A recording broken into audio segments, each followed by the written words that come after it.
of the NFL on EA Sports.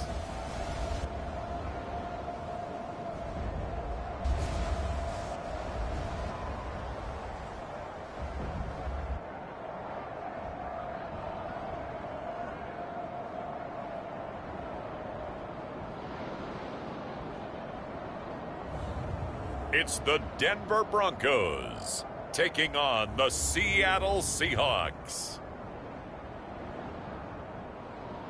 EA Sports coverage of the NFL has us at the foot of the Rockies, just west of downtown Denver at Empower Field at Mile High. Just a short time ago, sounds loud enough to reverberate across the Rockies. They're ready for football in Denver as the Broncos get set to do battle with the Seattle Seahawks.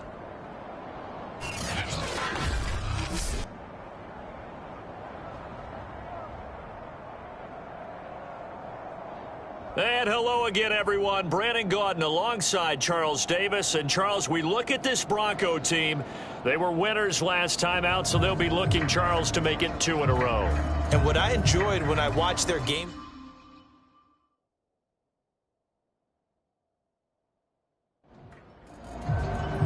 And off we go from Denver. Taken at the goal line. And he'll be tackled just shy of the 25. So here are the Broncos now for their opening drive. And out will come the leader of this offense, and that, of course, is their signal caller. That was a solid performance last week, wasn't it? 2 touchdowns, no interceptions, ran the team well, won the ball game. Bottom line, may not have been earth-shattering, but it didn't need to be. They'll run for the first time with the former Bearcat, Mike Boone. And they're able to get this one across the 35.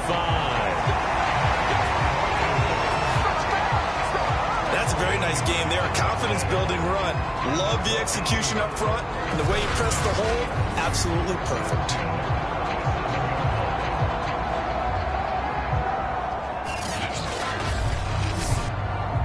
Line of scrimmage, the 37 on 1st and 10.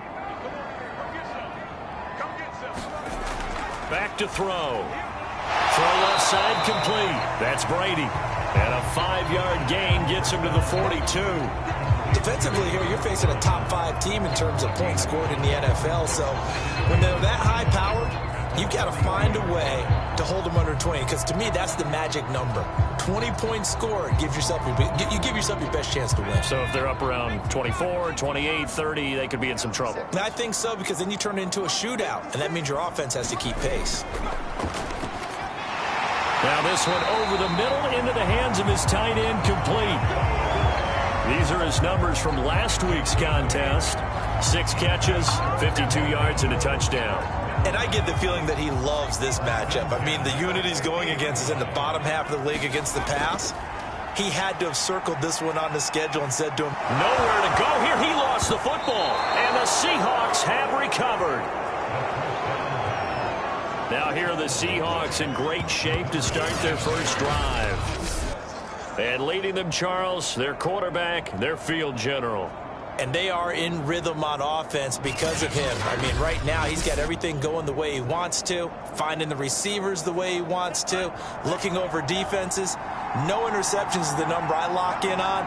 The 4 touchdown pass isn't so bad either. Yeah, what a game he had last week.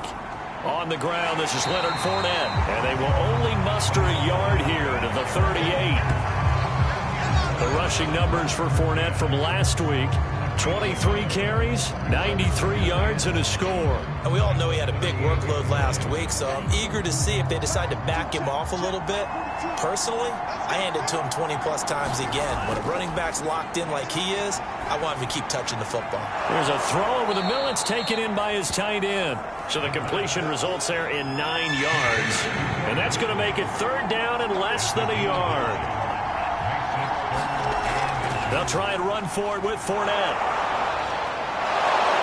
And he's able to pick up the first down here before he goes down at the 26.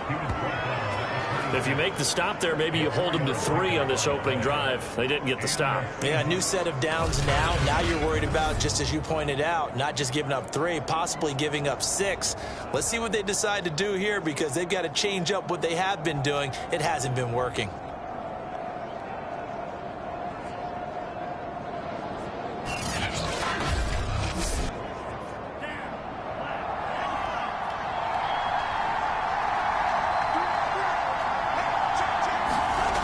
They'll look to throw now on first down. That's complete to Disley, the tight end. And out of bounds right around the 20. 7 yards to pick up there.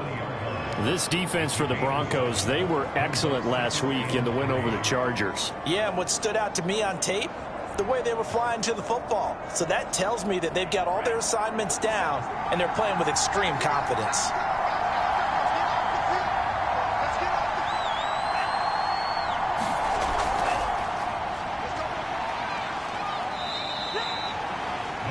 A gain of 5, good enough for the first down.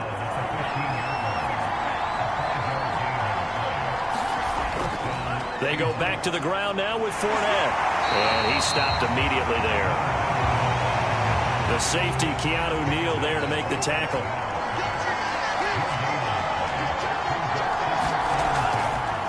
This is the Oklahoma State alum, Chris Carson. And he's brought down just outside of the 10 at the 11. 4 yards the gain, and it'll bring up a third down. Back to throw here. And he's going to go down. He's sacked back at the 24. The defense rising to the challenge and setting him back on the sack. Well, the pass rush has been a real strength of late. They know how to get after the quarterback. Absolutely. 4 sacks last week. That's their first one here. Anything in particular you've seen from them or on film? I think that they're winning athletically up front, winning those one-on-one battles, but also when the offensive line wants to keep everyone in and mass protect, they know how to scheme their way back to the quarterback as well. Now here's Jason Myers. He gets set for the Seahawk field goal. And this one, a 41-yard attempt. And Myers able to knock it through. And the Seahawks grab a 3-0 lead.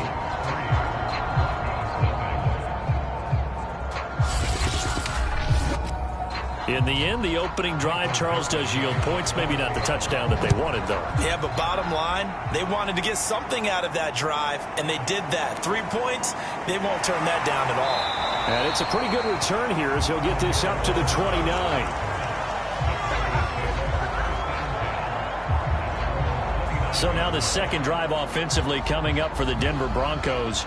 4-4, their record through 8 games on the season. Would you say that this team has overperformed, underperformed, or are they kind of right where you thought that they would be? Do you mind if I say yes, yes, and yes? Because ultimately to me, 4-4 is about where they should be, because we've seen weeks where they've been really, really good. They've looked terrific. Other weeks where we wondered just how good is this team. They want to be consistent in their play. Not consistently inconsistent, which is what they've been thus far.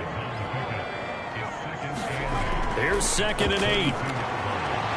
That's complete to Justin Jefferson. And he gets this up across the 35 before he's out of bounds. On 3rd down, it's Patterson. And he'll be taken down, but he does have first down yardage.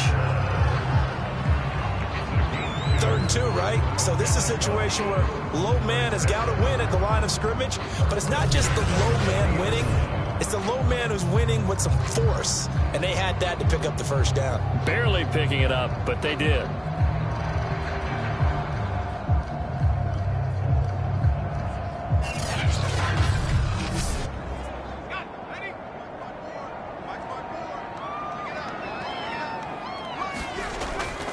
On first down, boom.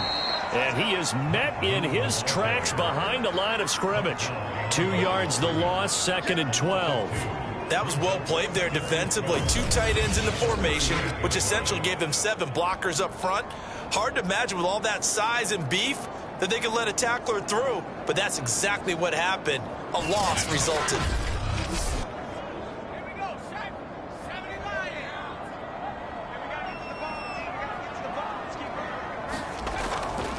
On 2nd down now. Boom. And he is met at the line of scrimmage, and he goes down right there. It'll be a nickel look here for the Seahawks on third down. He'll look to throw. Pressure comes. He's taken down by the Seahawk defense. The defense rising to the challenge and setting him back on the sack. We had a pretty good idea that they were going to pressure this young quarterback, and that's now 2 sacks here in the first quarter. And, yeah, this is a secret to exactly nobody, because if you're a rookie quarterback, you know you're going to see pressure. Defenses want to see how you're going to handle it, or if it forces you into making bad decisions. That's their goal. So they're forced to punt on 4th as this one's away. Now it's Lockett. A nice run back there off the good punt. It's a 16-yard return. And it'll be Seahawk football, 1st and 10. Seattle's offense coming back onto the field, ready for their second drive. 3-5 is where they sit on the year. A very uneven start. It's certainly not an ideal position to be in at the halfway point of the season. CD, do you see an avenue where they can still be a playoff team, or is that ship sailed? Well, since you took me to the nautical side, I'm going to try and keep up here, because to me, this ship is about ready to pull out of port. These next couple of games are absolute must-wins for them. Now, if they can win a couple, get to 5-5, maybe they start believing in themselves. But a loss here, that would move them to 3-6. And if that's the case, well, that boat is going to head out to the harbor with them still on the dock. 3-0 after 1 on EA Sports.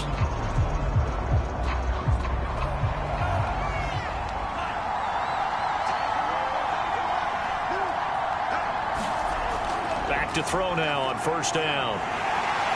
And he's going to go down. Back near midfield at the 49. It'll be a loss of 7 on the sack, and it brings up 2nd. The competition comes up in so many different ways. And right now, this unit, their competition is who's going to get to the quarterback the most times. Had about 5 sacks last week. We just saw their first one of this game.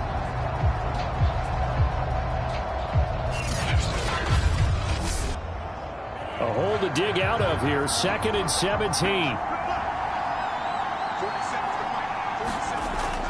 They'll drop to throw. Short throw to Disley. And he's corralled, but not before getting it inside the 35. When you get a big tight end like this, sometimes it takes more than one man to bring him down. Oftentimes, your best bet, just jump on and hold on and wait for your teammates to arrive to help get him on the ground.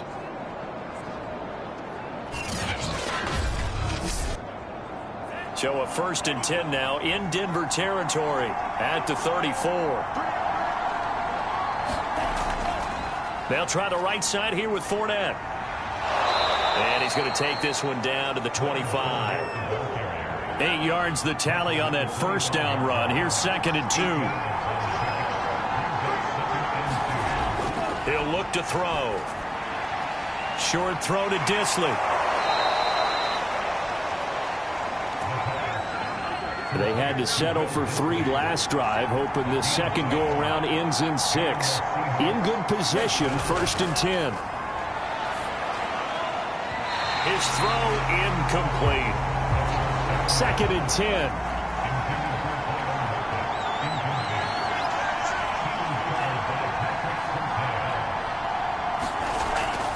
A shotgun give to Fournette. And he's going to be met at the line of scrimmage and taken down.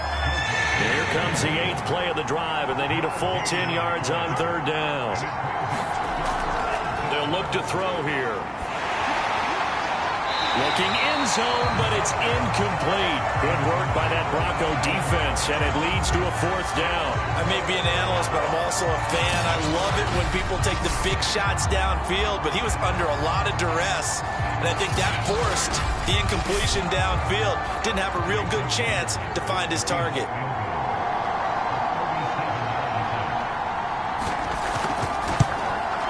Myers' kick is good. And they're able to double their lead in this first half. It's 6-0.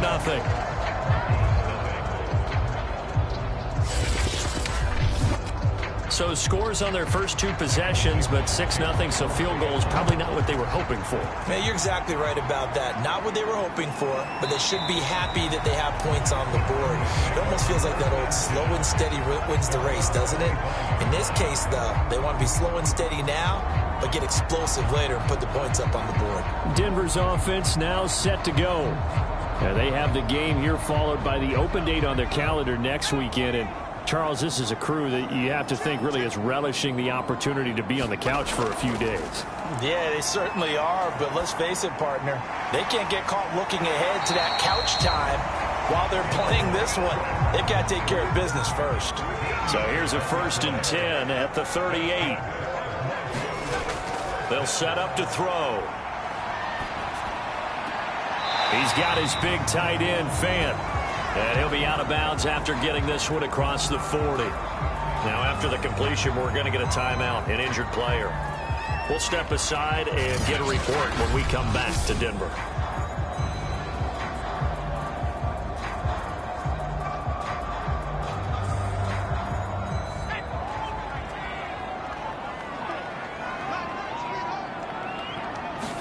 Second and 5. And this throw a bit late as he couldn't reach back for it. They come up now 3rd and 5 following the incomplete pass. They'll stick with the passing game as he looks to throw. Got an open man here, and it's K.J. Hamler. And he will have the Broncos first down as they're able to get the 3rd down conversion. Would it be safe to say that as precise as routes are supposed to be run in the NFL, maybe they're not quite as precise in college ball? That's accurate, yeah. And I think we saw a college route in the NFL there. Just find the soft spot, find the dead zone, and find the first down. And that's what he just did. This offense finding its legs now. Here's another 1st and 10. A play-action fake. They'll look to throw. And he's got this to Jefferson. And he's taken down inside the 30. That's a fun one to watch right there. A nice in-breaking route and plenty of room in the middle of the field. And he was able to get behind the linebackers and grab the completion for a really good pickup.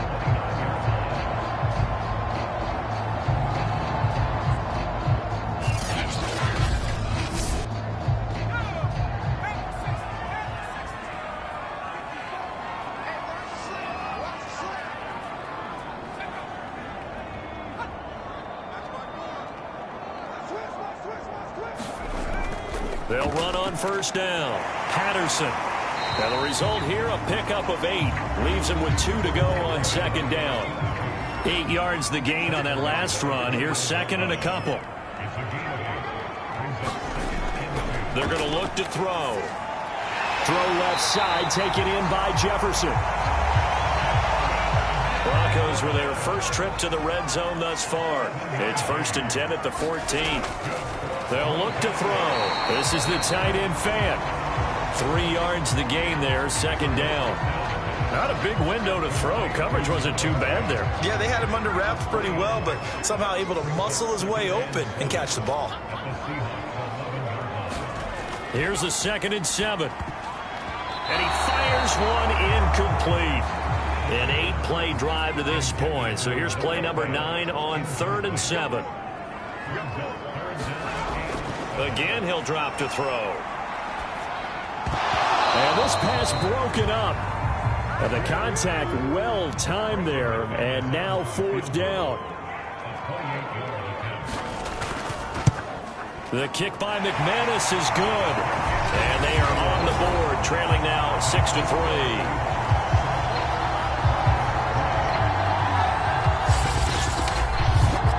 So they do get 3 points, but that's now 3 drives with only the 3 points. Not a ratio that's going to win you many ball games. Not at all, Brandon. And think about it this way. We all know payoff is the key, right? And wouldn't we love to have the concession on every T-shirt that's been printed in football? It says finish on it, because that's the mantra everywhere. Got to be able to finish drives, put points on the board. So here are the Seahawks ready to take over on offense. They've got the lead right now in this ball game, and they got the victory last week against the Rams. So some good momentum as they come up 1st and 10.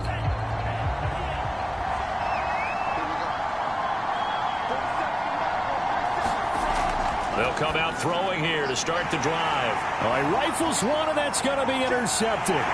Picked up by Keanu Neal.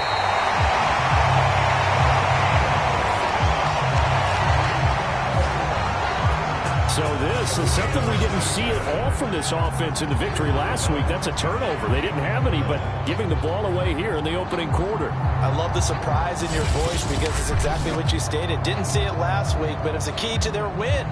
And it'll be a key to this game as well, protecting the football. Didn't get it done there. A kicker fest so far, all points via field goals. They're hoping to change that right here. Patterson will take it in. Touchdown, Denver. A strong, determined run there, Charles, to get in for 6 points.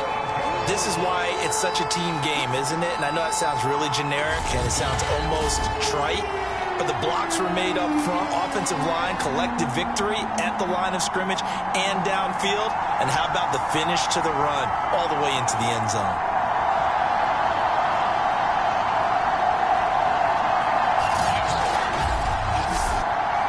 On here, Brandon McManus for the point after. And he's got it as the lead is now 10-6. Well, they got the ball in great field position. One play later, boom, end zone. After the touchdown, here's McManus now to kick it away. This is DJ Reed returning. And he won't quite make it to the 25.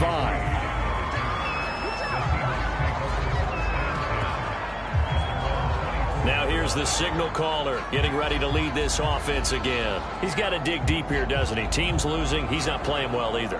And they always tell you, don't press. You'll make things a little bit worse. But in this particular situation, you try and heighten your play a little bit. So far, he's thrown one interception. He wants to balance that off with at least one touchdown pass in order to get his team back moving forward.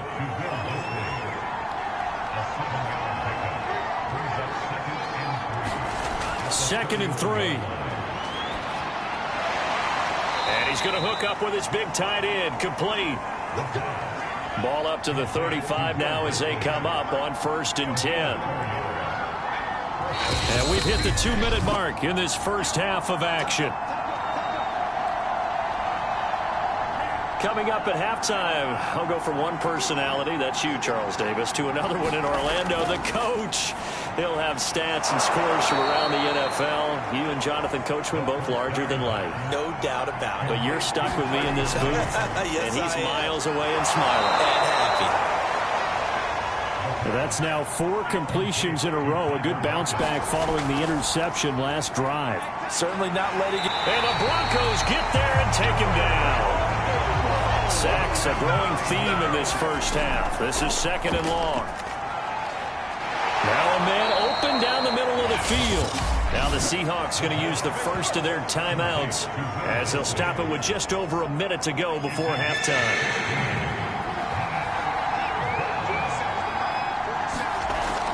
On 3rd and short, they'll try and pick it up through the air. And he's going to go down. They sack him back at the 42. Now the Broncos are going to call the first of their timeouts as the stoppage will come with a little under a minute to go in this first half.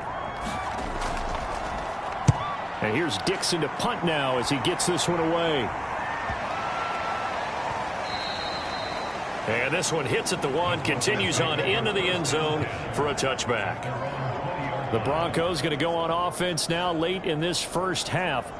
And they've got just under 50 seconds, so time enough to try to work their way downfield if they so choose.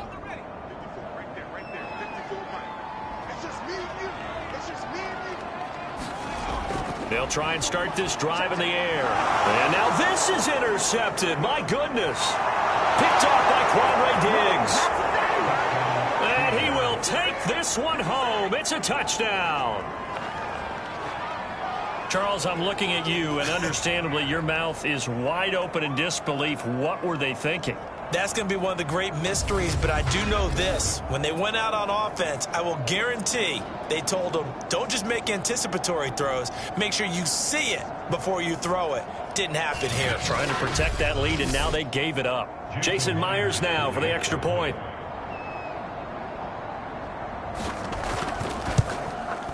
And this one's right there, and that pushes the lead to 13-10. A heck of a play there defensively, getting the interception, navigating his way into the end zone for the touchdown. So they throw the pick six. They'll get another shot at it now as this one's in the air. And Patterson not going to return this. It'll come out to the 25. The Broncos going to go on offense now late in this first half. And with them trailing, there is still enough time to try to string a few plays together, maybe get into field goal range.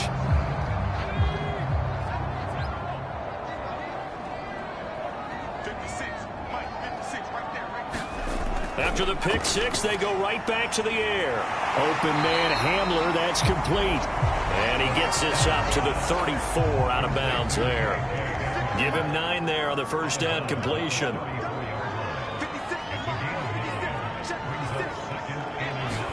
Second and 1. And seeing nowhere to throw, he chucks this one away from harm. Incomplete. Now it's third down. Out of the gun now on third down. Looking left side, and he's got a man. That's Patrick. Now the Broncos going to use the second of their timeouts as they stop it with 28 seconds to go in the first half of play. From the midfield stripe, they'll look to throw. That's Cordero Patterson hauling it in. Now the Broncos will use their third and final timeout as it'll come with 15 seconds to play in the first half.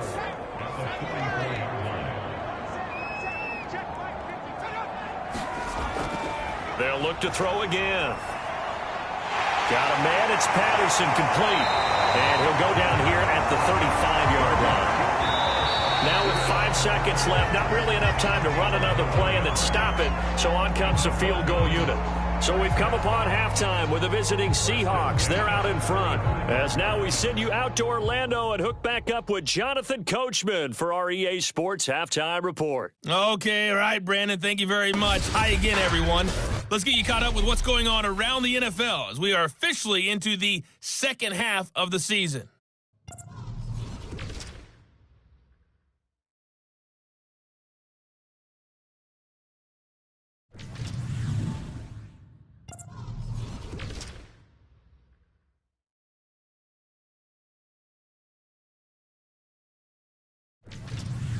Lastly, let's check on one final game for you.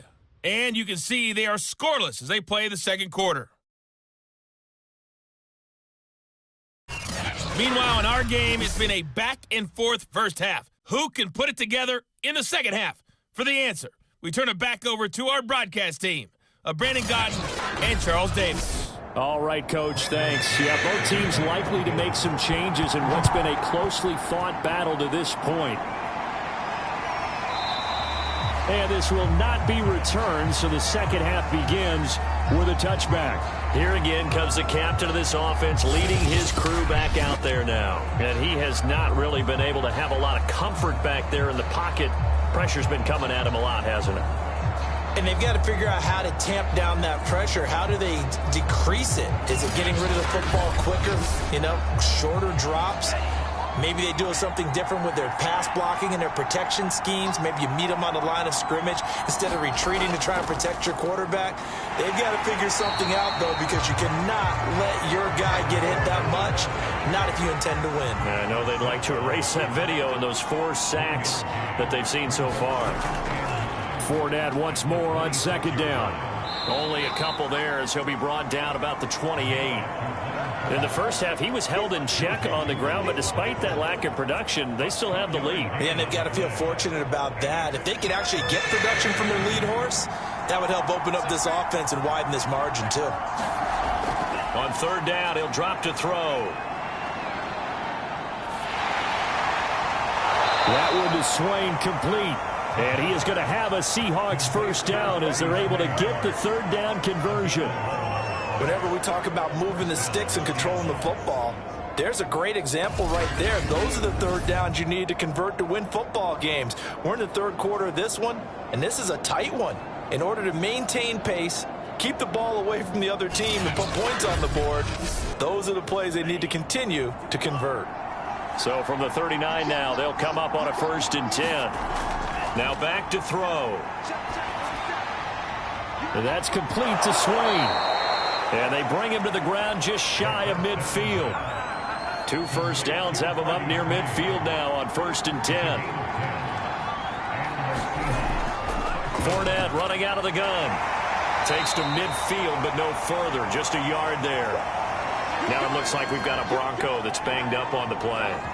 We'll step aside and get a report when we come back to Denver.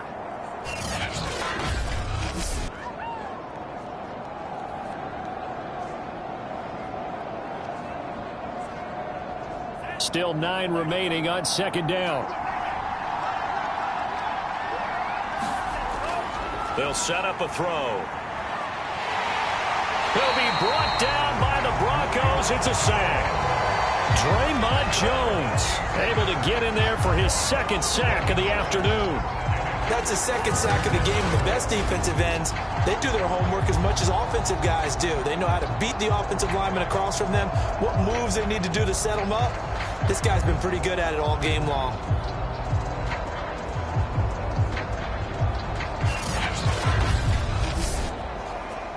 And some secondary help here for the defense in the nickel on 3rd and long. Looking to throw. This complete to Lockett. And able to rip off a big chunk of yardage before being dropped inside the 40. That's a pretty good throw on the curl route there. 3rd down, and they pick up a 1st. Defense should be aware for that, right? They should be aware, but it was so hard sometimes. Yeah, it's not easy. Because when they sell that route really well, you think they're going upfield, then they curl back, show their numbers to the quarterback, and complete the play. So again from the 39, this time from the other side of the field. Here's 1st and 10. A handoff to Fournette. And nothing doing. He's immediately taken down at the line of scrimmage. So after the run for no gain, here's 2nd and 10. He'll drop to throw. He'll find Metcalf. 9 yards, and that leaves him just short, so it'll be 3rd and less than a yard.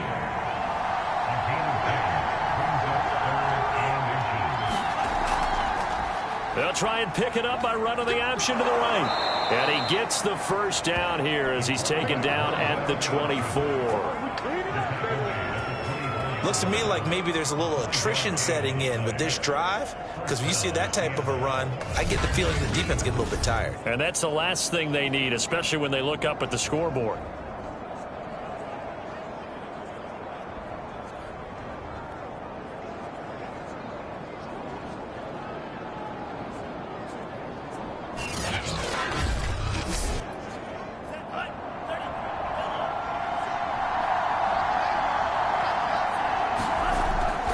To throw here on 1st down. It's caught. Lockett. And they'll get him down after a pickup of 8. 2nd and 2. Well, if you do read man coverage, Brandon, the drag route's a pretty good one to run against it because you're running away from people on it.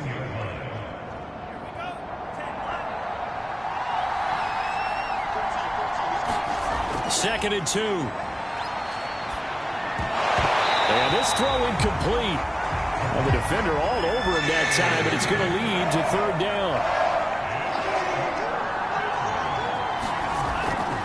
On 3rd down, Fournette.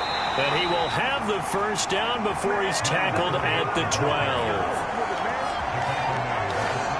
Now, they struggled to get him rolling on the ground in the 1st half, and that's sort of continuing here in the 3rd quarter. Yeah, but I don't think it's time to abandon the running game. I would say keep feeding the horse, and I believe he'll eventually reward them, especially as we get deeper in the game.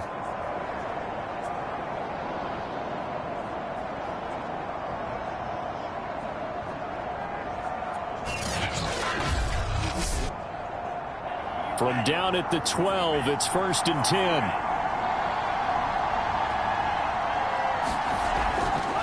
On the delay, here's Carson. And he's going to work this one down to about the 5. 3 yards remain for second down.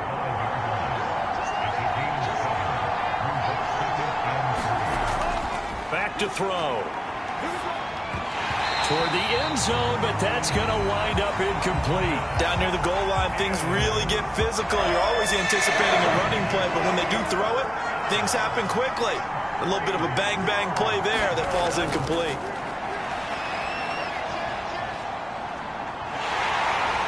Now the pressure gets there, and he goes down just inside the 20 at the 19.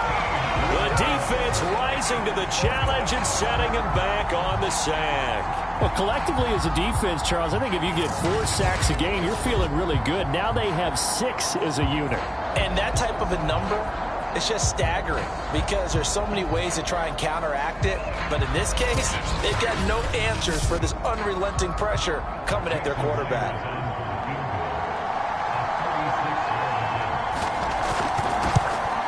And Myers able to knock it through. And that extends their advantage to 6. It's 16-10.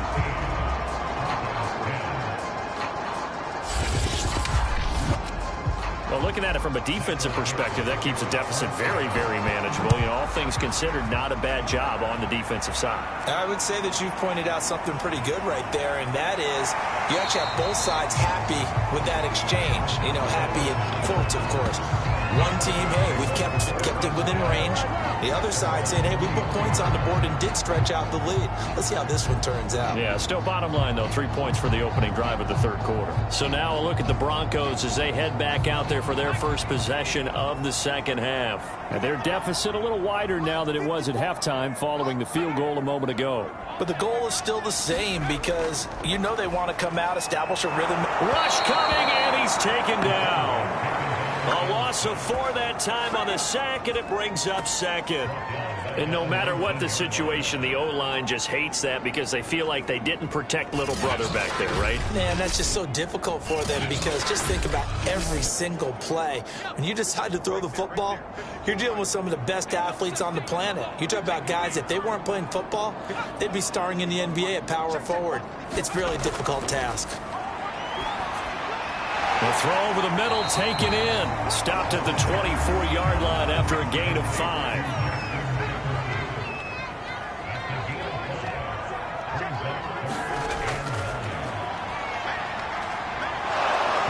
And the Seahawk defense gets to him, and they bring him down. Alton Robinson drops him for a loss of 10, and it's going to be 4th and long. Boy, Charles, that time he took a bad situation and made it worse. Yeah, you're almost putting together a nice little song there, aren't you? Because it's something you'll see from young quarterbacks. They have that tendency to retreat backwards instead of stepping up in the pocket. Here's Sam Martin now as the drive goes backwards, so he's on to punt it away. 46 on his first kick, this one in that neighborhood as well. 47-yard punt, a return of 4. And the offense will take over with a new set of downs. The Seattle offense now set to come back out on the field. And a methodical drive last time, but they couldn't get that knockout blow. They had to settle for 3. But you got to like what they've been doing along the way, right? It's almost like the body blows, the setup punch. As you said, they didn't get the knockout blow here, but that doesn't mean it can't come later in the game on another. And he can't escape, and down he goes. That one will set him back nearly 10 yards here on first down on the sack. Offensively, they're going to have to figure this out before next week. 7 sacks in one game. Yeah, and that's more than any quarterback should have to bear. And if this continues on, there will be another quarterback in the game because no one can stand up to this week after week. Back quite a ways here, facing 2nd and 19.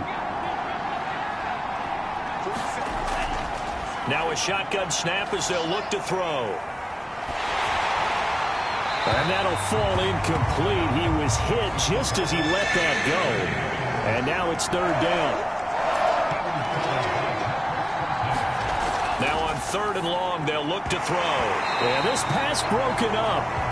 Excellent coverage there on 3rd down, as that was not an easy one to hold on to. Now on 4th down, on is the punt team sending this one away. Taken in at the 22.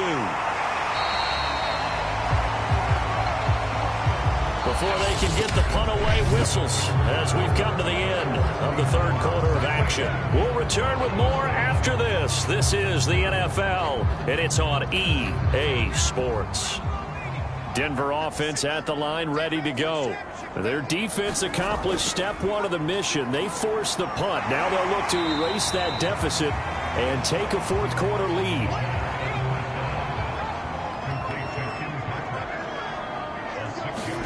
Second and 4. And that'll be incomplete. Took a pretty good shot as he tried to pull that one in. Couldn't hang on. 3rd down. The Broncos on 3rd down. They've hit it 50%, 3 of 6 to this point. This is 3rd and 4. Back to throw here. Got an open man finding Jefferson. And he will have a Broncos 1st down as they're able to get the 3rd down conversion. Defensively, you said coming in earlier in the broadcast, the magic number was 20 points for you. That's what you thought they would have to hold this offense to, or less than that. And, wow, they've done that in a big way, haven't they? Not only have they done it, they put themselves in a great position to win this one because holding them down was paramount. If they could get it done, well, guess what? We see the end result. Right now, they have their eye on victory. And leading here in the 4th. Now here's a throw that's complete. 7 yards, the pickup there.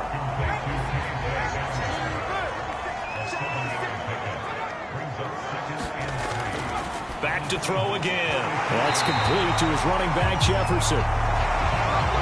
With that grab, he now sits at 200 for his career, and maybe more importantly, a 1st down.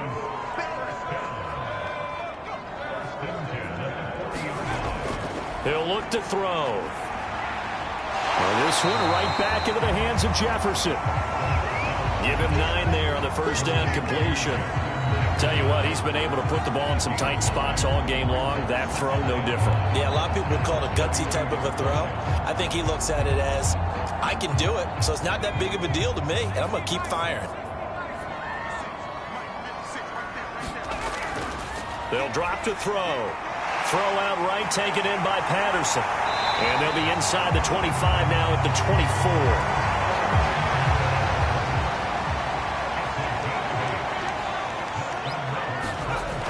On 1st down, he'll drop to throw. Over the middle, he gets it to Patterson. They'll get him to the ground at the 20 following a pickup of 4. The ball resting on the 20. Here's 2nd and 6.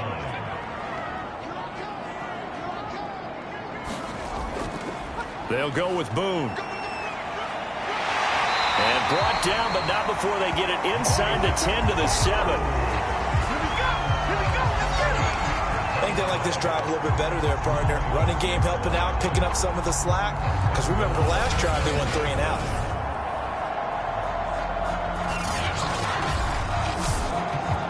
They come up on a 1st and goal and most likely 4-down territory as they need a touchdown and a PAT for the lead. And he stopped immediately there. They'll say no gain on the play, and it'll be 2nd and goal.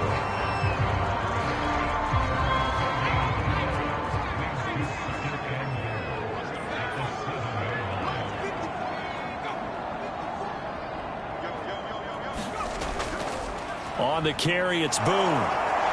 And he'll be stopped just outside the 5 at the 6.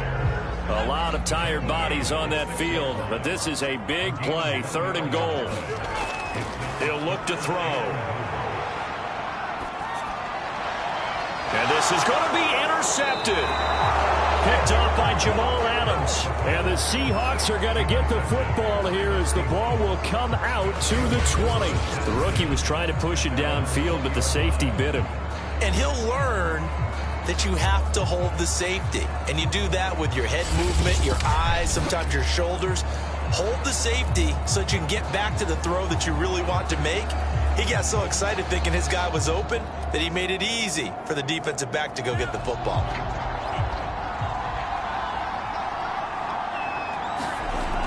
They'll come out throwing here on first down. That's to the tight end, Colby Parkinson. And this will leave them a yard short. Nice pickup of 9 yards on first down.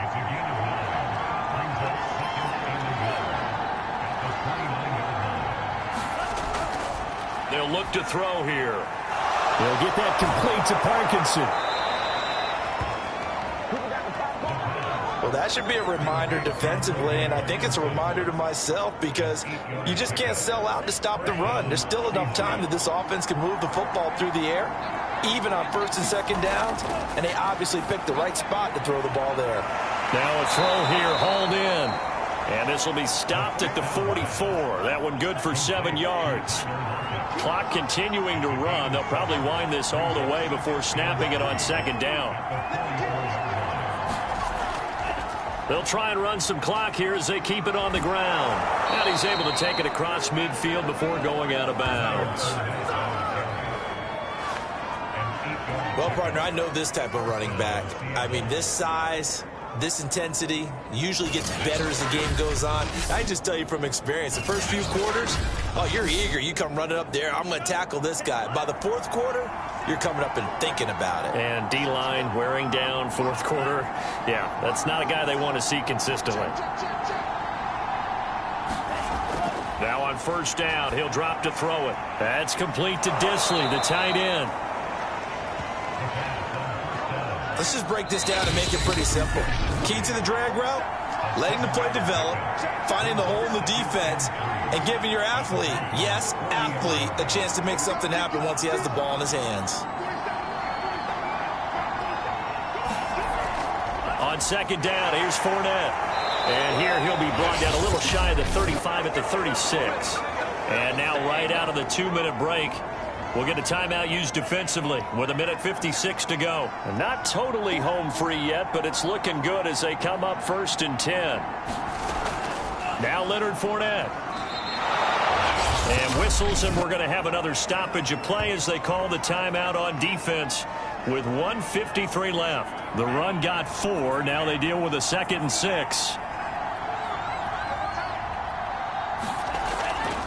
A handoff, Fournette running left. And only able to get 2 here. Stopped at the 30. Now the Broncos will use their 3rd and final timeout as they'll head to the sideline and talk over what to do next. Here's a give to Fournette. And for the moment, this will be a first down. But we have a marker on the field. Let's see if this stands.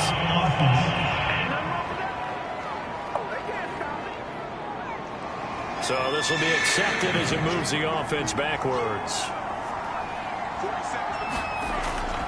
After the penalty, it's Fournette. And that play is blown up, losing yardage back at the 35. That'll make it 4th down after a loss of 1. I think it's pretty evident. We can say what a difference a week makes. Last week, he ran pretty much wild, didn't he? Did pretty much what he wanted to do. But this one, they've stopped him cold. That, to me, that's good scouting and even better execution. Yeah, and they stopped him behind the line right there. They obviously watched the tape a few times and made some adjustments.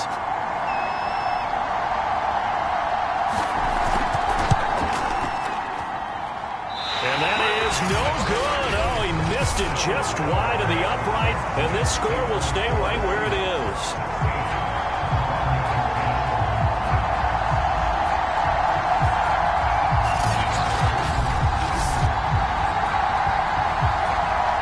So the Broncos now down by 6, a little under a minute to go.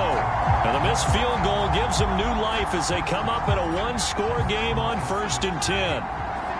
But things just got interesting. They try for the long field goal there to salt this one away. They don't get it, and now a little time for the other guys to mount a late drive. Well, they thought their kicker would put it through the post and finish this one off. I'm sure they discussed pooch punting it and letting their defense take over. Well, the defense now has to make it stand up, but they didn't get the best field position because the ball comes back to the line of scrimmage. Into the hands of Patrick left side. And he takes this just a few yards shy of the red zone before going out. Working the sideline there. Good route, good catch. First down, and he gets out of bounds. They have to like the play calling because you have to run some guys down the middle of the field to draw some of the defenders away. They can't just let them guard the sideline exclusively. That's how it's going to work. Sidelines and incompletions to use the clock. So signs of life in what's been a dormant offense in this second half. Here's 1st and 10. He'll look to throw. Left side here, that's the tight end Fant. Not much there, only a yard. Obviously, this has not been a banner game throwing the football. So what you got to do, you got to kind of down focus, don't you think? Find the tight end, take some easier completions. Yeah, interception last drive. There he hits the reliable target. They'll look to throw. And he's got this to Jefferson. And he'll be out of bounds about a half to a full yard shy of the 5. Well, they got the yardage they needed there. Picked up the first down, got out of bounds. How about the urgency that they have, as well as you understand where they are on the field?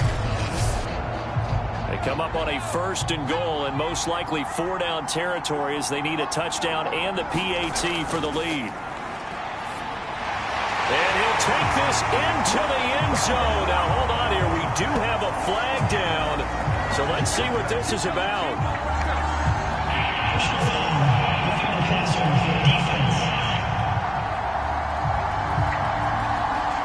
And yes, they want the points, so they will decline the penalty. No question there. You don't think they spent a couple of seconds mulling over what the penalty I don't would do even for know them? why they asked the sideline. Not at all. When you put the ball in the end zone on a takeaway, take the points and keep moving. Now McManus to tack on the extra point.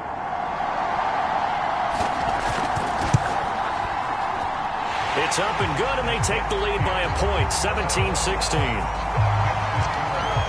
plays there on that drive. And it's capped off by the touchdown and the ever-critical extra point. So it is a 1-point lead here in the final minute of action. Here's Reed returning. And a nice return sets him up pretty good here right at the 30-yard line. Seattle again getting ready to take over offensively. They only need a field goal. Obviously, the clock a huge factor. They'll be watching that. What do they need to do here, Charles? Your sequence of plays has to get you out of bounds. Completions, get out of bounds, gain some yardage. Then when the clock hits 7 seconds or left, now you've got a decision. Are you in field goal range, or is it Hail Mary time? Because from 7 seconds down, you don't want to take a shot that you're going to have another play. We'll see how they handle it. Freddie Swain was the intended receiver, but it's going to be 2nd down. He's back to throw. Now the ball comes loose. The Broncos say they have it. They do. Well, that simply is a missed opportunity. They're in position. If they take the ball downfield and score, they got a chance to win the game. Instead, they cough it up. I don't think next week in practice is going to be a whole lot of fun for him. On the other side, no bigger time to force a turnover when you've got that small lead. Yeah, and when you look at it from the offense's perspective, taking care of the ball, so important. I know they're going to have all kind of ball security drills in practice all next week. And he'll go down at the 26 following a gain of 6. Now the Seahawks going to use the first of their timeouts as the clock will stop with 21 seconds to go in the football game. On 2nd down, boom, and he'll be tackled at the 23 after a gain of 3. Now the Seahawks call the 2nd of their 3 timeouts as the clock will stop with 18 seconds remaining. On 3rd down. It's Patterson, and he's going to have a first down here as he gets this one to the 17-yard line. Now the Seahawks forced to use their 3rd and final timeout as they'll stop it with 13 seconds left to play. And they will take a knee here.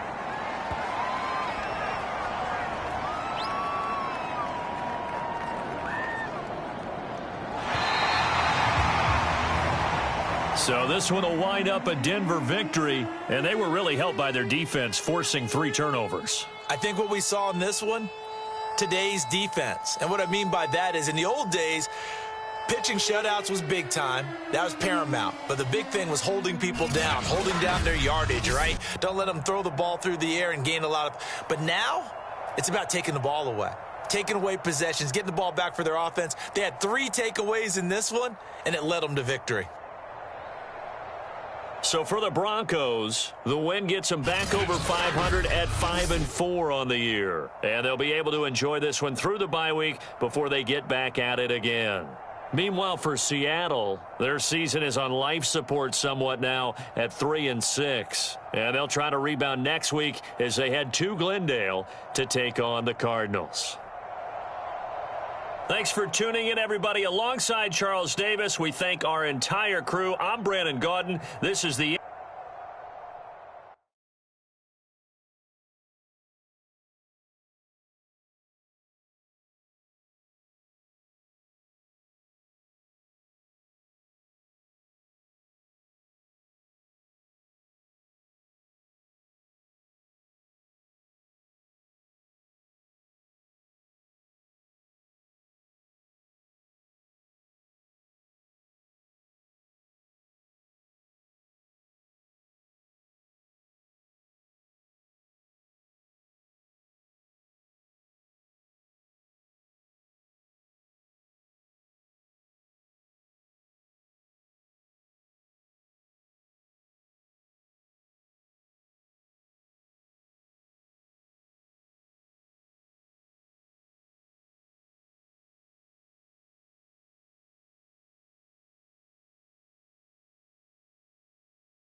today. From Mercedes-Benz Stadium in Atlanta, Georgia. It's Week 9 of the NFL on EA Sports. The weather this time of year in the South, perfect. Fall football weather, and we've got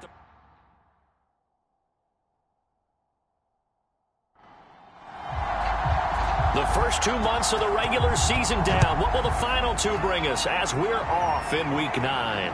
Taking it about the 1. And he returns this to the 22. So here come the Falcons now to get the football for the first time. And we get a glance here at their leader, the man who will be calling the plays under center.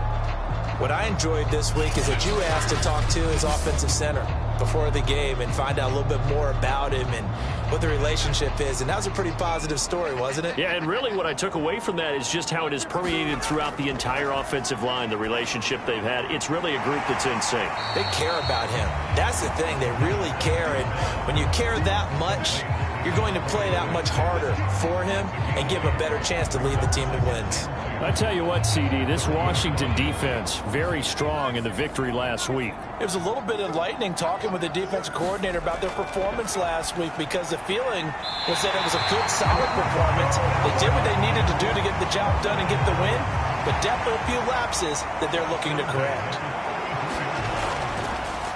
On first down, Chaney. And he'll lose yardage. Brought down at the 32. He'll lose a yard there, and it's 2nd and 11. Part of their struggles last week was getting these negative plays on 1st and 2nd down. That's something they have to be wary of as this game continues.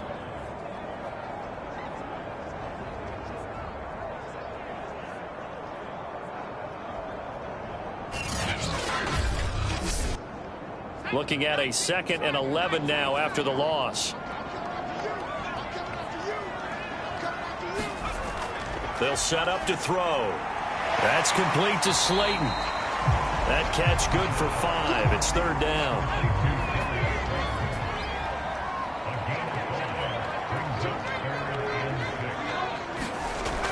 They're going to look to throw. Finding a safety valve here. That's complete. And he'll go out of bounds. It appears right at the 45. I don't think it's a surprise they're throwing the football early. We expected that. They told us they were going to come out firing, but 4 for 4 on the opening drive. They like that.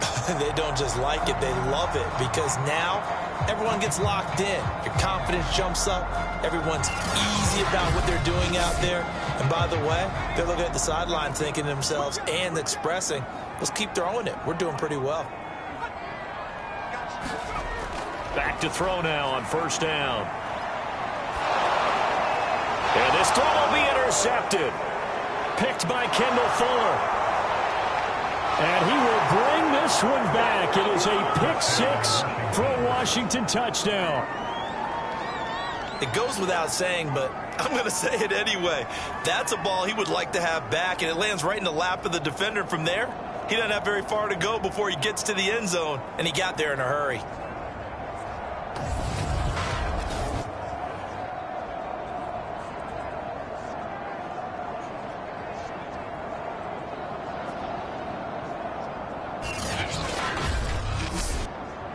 No going for 2. They'll kick the point after.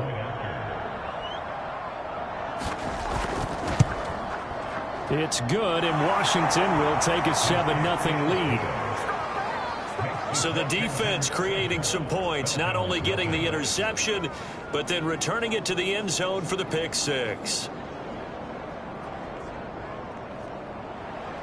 So they'll get another shot on offense following that pick 6, and now the kick is away. Fielded just outside the goal line. And he'll get it up past the 20 to about the 22.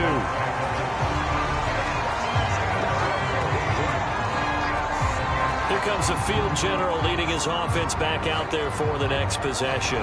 And looking to erase his memory bank from his opening drive a moment ago that ended in a pick 6 for the first points of the ball game. And in my experience, a lot of quarterbacks, after throwing a pick 6, the first thing they want to do is fire another one and get those points back immediately. But what really helps you get back in sync is a good, long, methodical drive, mixing the run and the pass, tamp things down a little bit. After the pickup of 5, here's 2nd and 5. They'll try to left side. Cheney.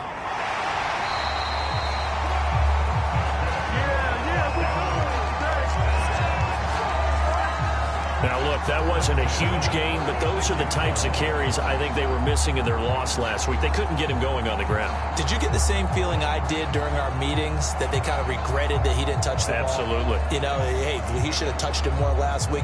They weren't going to make that same mistake, and they've taken care of that early.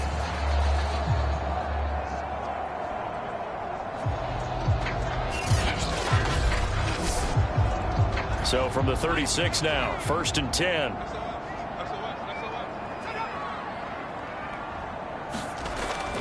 Here's a give to Davis. And he puts his head down and gets up to the 42 for a gain of about 6. The last run got 6. Now 2nd and 4. Now they'll switch it up here and look to throw. This is to Pitts on the quick slant. I think defensively you're okay with that. Here in the first quarter, he's going to get some catches, but they rallied to him quickly. And that's what you count on, and I like what you just said. First quarter, can you do it all game long? They catch it, you tackle them, they go down on the spot. Because when you're able to do that, you don't give up big chunks of yardage after the catch, now you put the offense in a position where every series they have to work hard to pick up first downs, and you tend to stall them out when you do that. 3 yards on the pickup. That's going to set up an interesting 3rd and about 4 to go. They'll look to throw. And that's going to be incomplete. The contact there enough to jar that ball free, and it brings up 4th down. Brandon, we saw these defenders flying to the football in their win last week, and nothing has changed. They're still moving around quickly and forcing incompletions.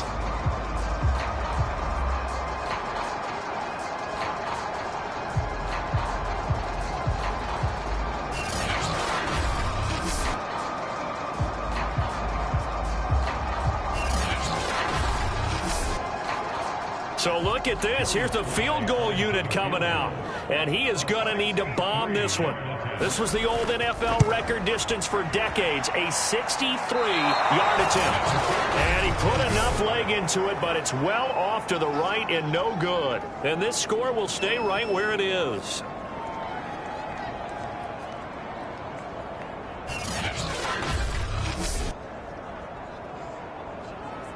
And the Washington offense going back to work. They've got a 7-0 lead in the football as well as they start out 1st and 10. So it's an empty trip downfield there as they get a missed field goal on 4th down. And I didn't see anything in the setup. It's a good snap, good hold. Yep. He just pushed it, and that one never wanted to come back. And a good burst there right from the start as he'll get this one out near the 35.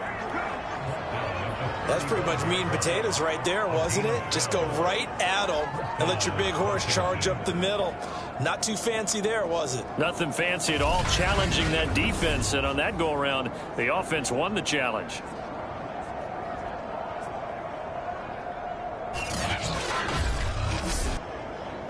Ball up to the 35 now as they come up on 1st and 10.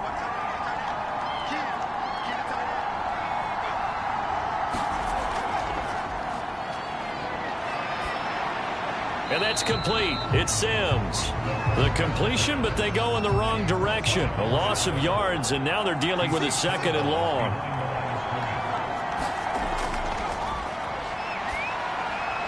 There's a throw over the middle. It's taken in by his tight end. And inside the 20 before he's brought down. Good job there to locate his tight end, Charles, in the middle of the field. Yeah, he has good pass-catching abilities, and if they're able to continue to find him here in the early going, I think it'll help out his teammates out on the perimeter. You can take the big shots later if he occupies their attention. So from inside the 20, here's 1st and 10 at the 18. They'll give it to Gordon out of the shotgun. And they've got it inside the 10 at the 8. They're making it look easy out there. Another 1st down. So far on this drive, let me do this little bit of math here. 4 plays, 3 first downs. That's a pretty good recipe for success.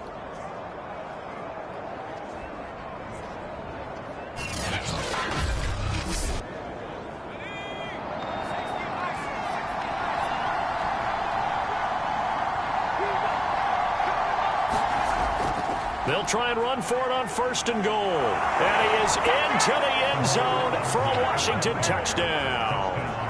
Salvon Ahmed, his 5th touchdown now on the year. And Washington is able to stretch their lead.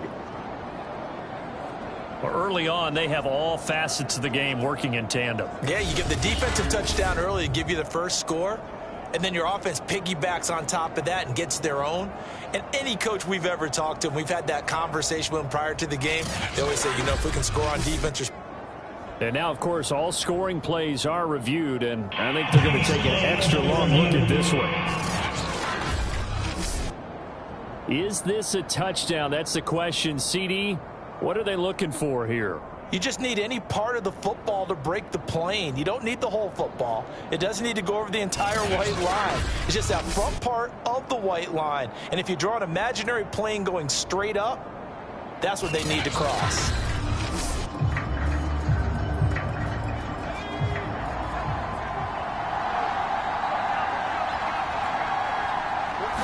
So take away the touchdown. Nowhere to go here. He lost the football, and the Falcons grab it. And he's got daylight. It's a foot race. The 40. Past the 20. And this is going to be brought back. It's a scoop and score for the Falcon TD. How about that for a momentum swing? You had it goal to go. Not only do you cough it up, but they pick it up and return it all the way for a touchdown. And now you have to give oxygen to the entire team, because what a letdown that was. Terrific drive. Looked like you're going to get points. Instead, the other team registers them on the scoreboard.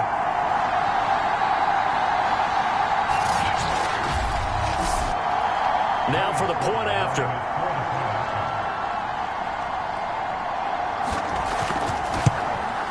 It's up and good. So these teams match touchdowns here in the first quarter, and we're tied 7-7. So not only the cough up, but then the pickup on the other side, the scoop, and the score the other way, the fumble return for a touchdown. So all even at 7 now as they kick it away. Waddle is going to elect to not bring this out, and instead his guys will begin at the 25-yard line. Now Washington going to retake the field for drive number 2. And that last possession, really a gut punch. You seemingly had it working. You were in the midst of a very strong drive, then suddenly the fumble, and you're watching the back of a defender's jersey as he brings it all the way in the other direction. There's not much more I can add to that. I thought you summarized it perfectly, partner. You've just got to regroup and start putting another drive together. That's all you can do. It's a 7-yard carry to set them up with a 2nd and 3. You often say that sort of opens the playbook now, 2nd and short. What do you think, early shot here? I like where you're going. Obviously, we've been together for a while, because you know me. I want to take that shot early and loosen things up. Working with a 2nd and 3. Now they run from the gun with Gordon. And this time he's not going anywhere. They'll get him down right at the line of scrimmage. 7-7, our score after 1.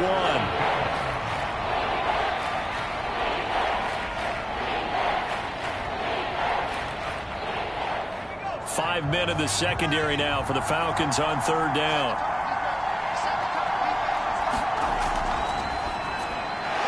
The throw taken in by Sims. And he's going to have the first down at about the 38. But give the defensive guys a little bit of credit. They didn't let the deep ball beat them on that play, did they? No, the drag, that guy can be your safety valve. We saw it right there. Yeah, and it picked up a first down for them, too.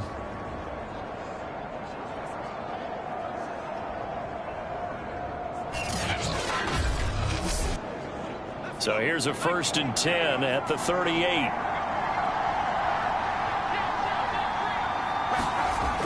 From the shotgun, he'll look to throw. That's complete. Terry McLaurin with it. And getting this just shy of midfield. They'll spot it at the 49.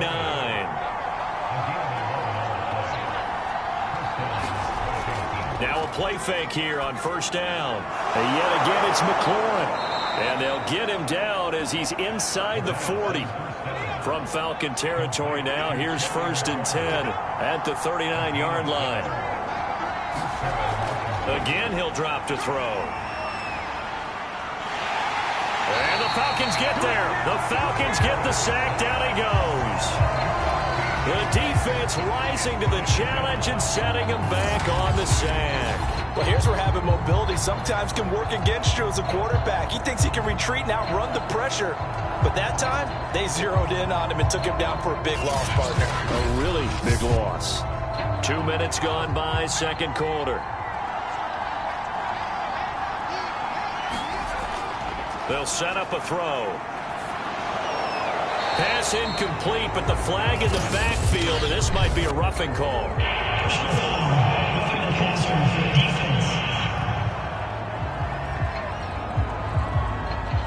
The hit comes late. We saw it. There's your flag.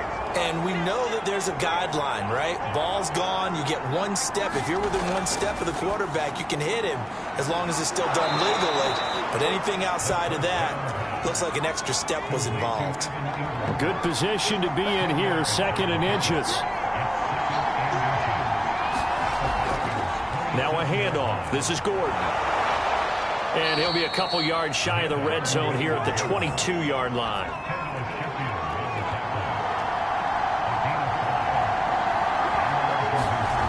They'll look to throw now on first down. Finds his tight end Ingram. A gain of 6 there on first.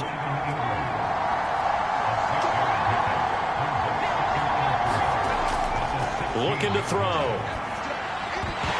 And that falls to the ground, incomplete.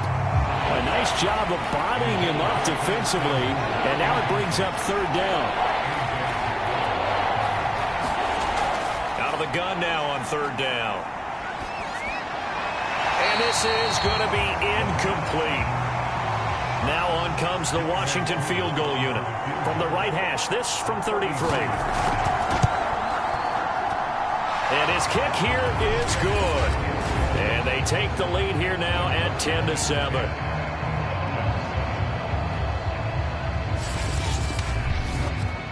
So they put together a good little drive there, but ultimately stalling out in the red zone. Yeah, I know a lot of people look at it as a little bit of a negative. They didn't get 6 points out of it, right? Didn't get the touchdown. But that's actually okay. They got 3 points, able to give their defense a little bit of rest, let them settle down over there. So all in all, to me, that's a good drive. Now the Falcons offense, they get ready to head back out here. And they had compiled a pretty long drive last time. Unfortunately, though, it ended with no points after the missed field goal. And that can hurt the psyche of a team because as they drove downfield, you know you're never supposed to count points in your mind until they go up on the board. But let's face it, we've been there. We've seen teams before. They were counting on those points. They didn't get them. Can they come back now, start over again, and grind it out? What's up, man? So following the hold, they're in a bit of a hole here with a 1st and 20. He'll drop to throw. This one is Slayton over the middle. That catch good for only a couple. One thing you're hoping for when you run drag routes, you're able to hit a receiver in stride, and he can pick up a lot of yardage after the catch. But in this situation, the defense was effective, able to stop him before you get a good head of steam going.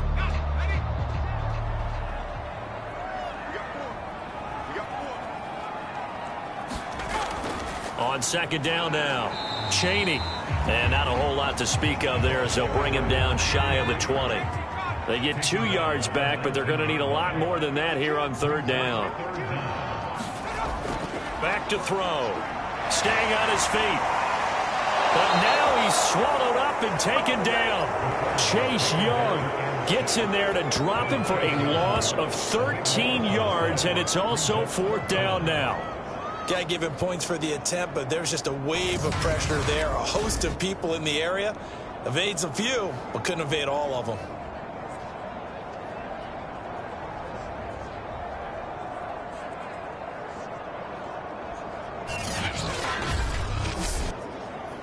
The Falcons send out their punter. And no room for error here as his first punt comes from deep in his own end zone. He punted 3 times in the loss last week as he sends this one away. And he is out of bounds inside the 35. So a good punt there, but a very strong 14-yard return.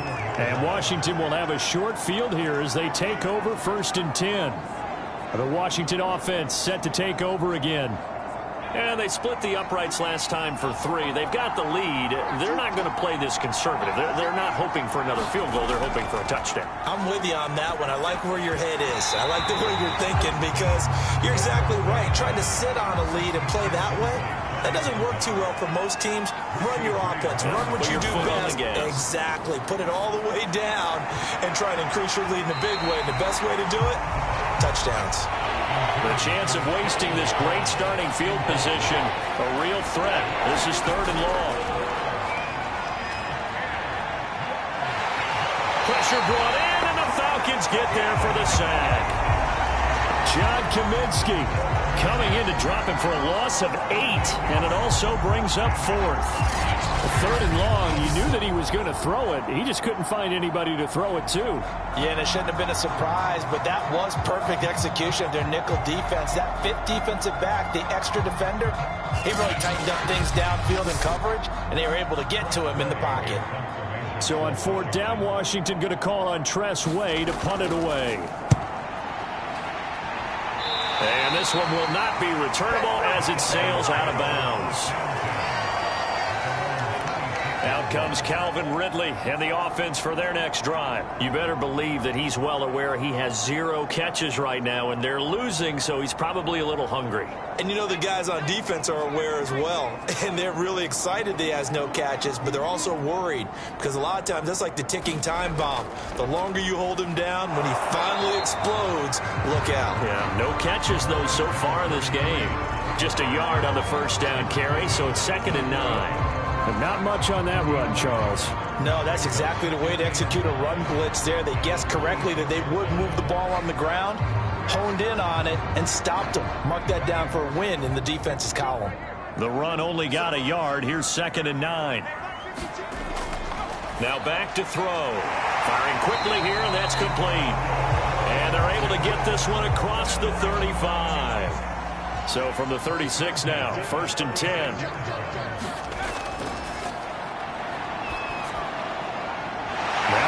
Open down the middle of the field. And he'll be taken down, but not before he works it past the 50.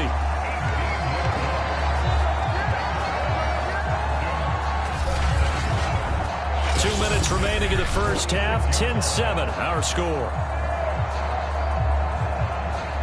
A reminder, once we hit halftime, as we do all season, we'll send it down to Jonathan Coachman in Orlando. He'll have all the stats and scores from games in progress around the NFL. The best under pressure, and he will go down.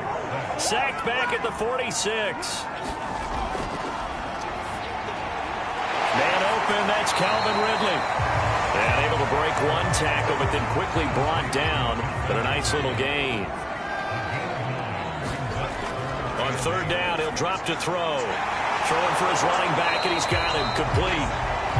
And he's going to have a Falcons 1st down as they're able to get the 3rd down conversion. Another catch for him there on this drive, Brandon. And it looks like they're going to utilize him out of the backfield any way they can. And that time, they pick up a 1st down. So now on defense, you assign a man to him and try and cover it before he gets going. Now the Falcons going to use one of their timeouts as they'll stop it with just over a minute to go before halftime.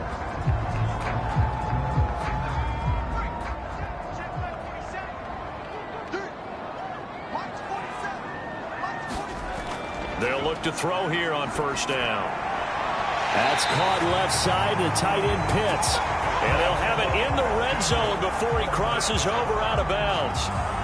He's certainly done a nice job spreading the field on this drive, and here he finds his big tight end for good yardage. And that's what you have to do.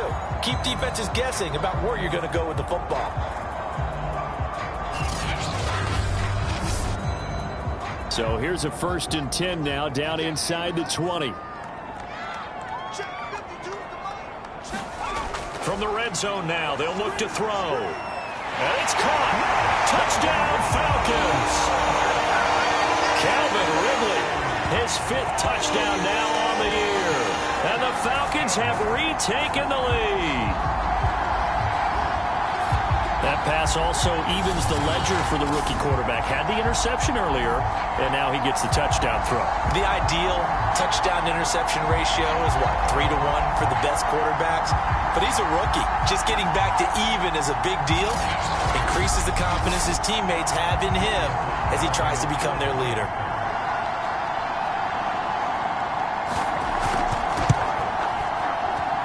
Extra point by Sly is up and good. And the lead is now 14-10.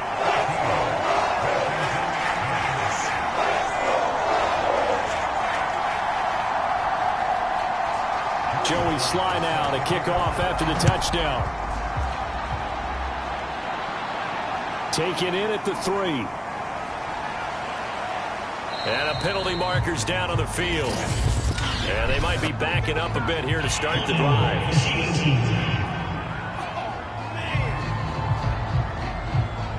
Line of scrimmage, the 15. It's 1st and 10.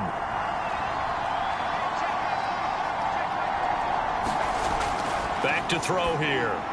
He'll complete this to Ingram as tight end. And Washington now going to use the first of their 3 timeouts, as they'll stop it with just over 40 seconds to go in the first half. 2nd and 4. Throwing the out route and complete. It's Sims. And he gets it here to right around the 24 before he's out of bounds. Only 3 yards on the catch. It's 3rd down. They'll drop to throw. Open man is Gordon, complete. Now Washington going to use the 2nd of their 3 timeouts, as the clock will stop with 33 seconds to go in the first half. They go play action here on 1st down. There goes a deep ball, end zone. And it's a leaping effort, but it's knocked away and incomplete. An incomplete pass on 1st down. That leads to a 2nd and 10. They'll stick with the passing game as he looks to throw. And this one incomplete. Too much contact to hold on to that one, and it's 3rd down. Back to throw again. To Gordon, out left. And they'll get this across the midfield stripe, but still winding up short of the 1st down. That one good for only 6, and it leaves them with a 4th down.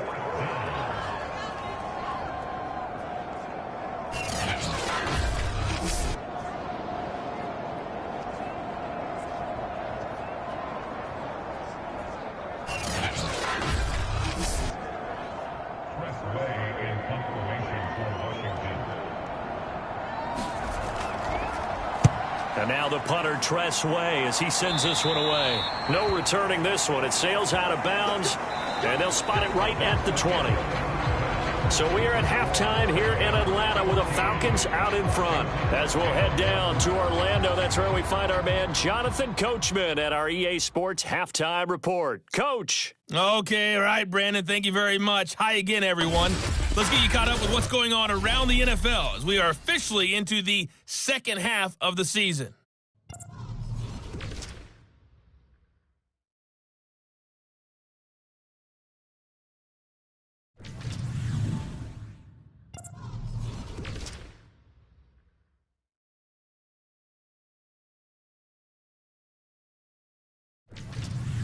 Lastly, let's check on one final game for you.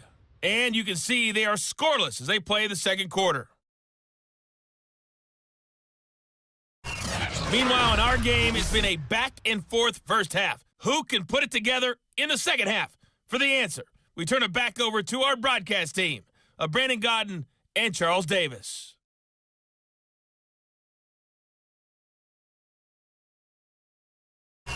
Okay, Coach, thanks as always. This one's still anyone's game as we welcome you back for quarter number 3.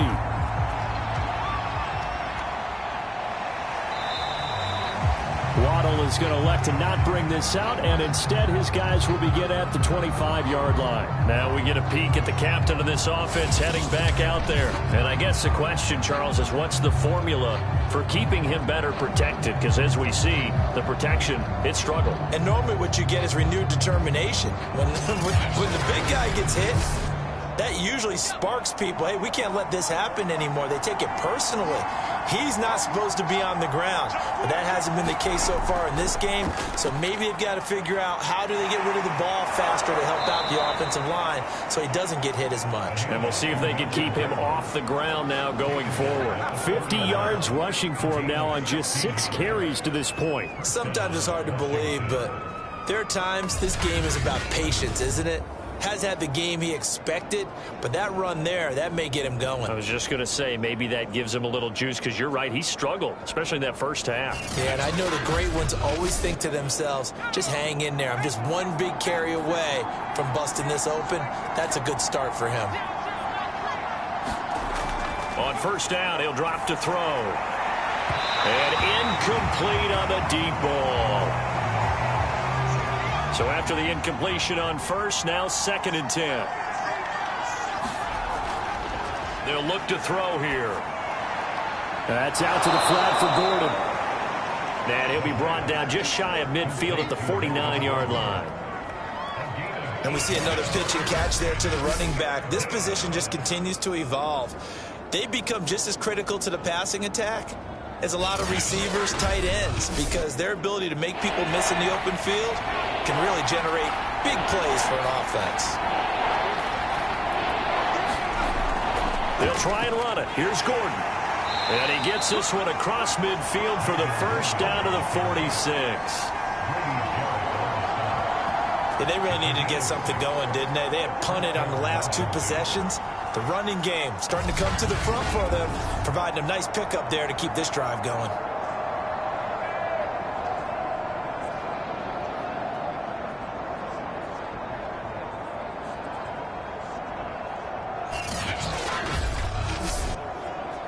From Falcon territory now, here's 1st and 10 at the 46.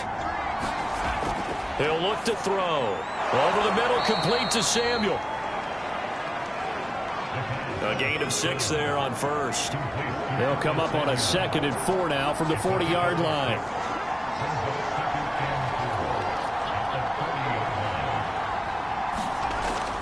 He'll look to throw.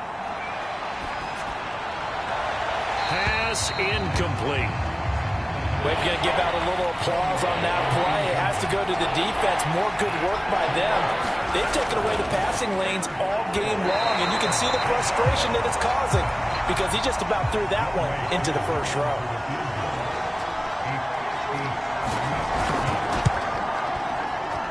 And this one will not get there. It's off to the left anyway. It's no good, and this score will stay right where it is.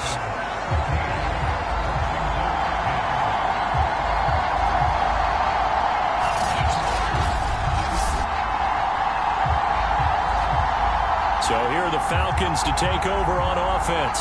They've dropped 5 straight coming in, so right now cherishing this lead. And they've got the football as well, 1st and 10. Well, now they'll start 3 yards shy of midfield after that long 57-yard miss.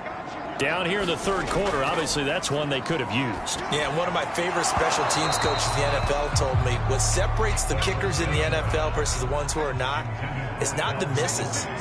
It's the 2nd miss in a row. Best kickers in the league, they don't miss 2 in a row. He's got to get his head back together. Looking there for Pitts, but intercepted.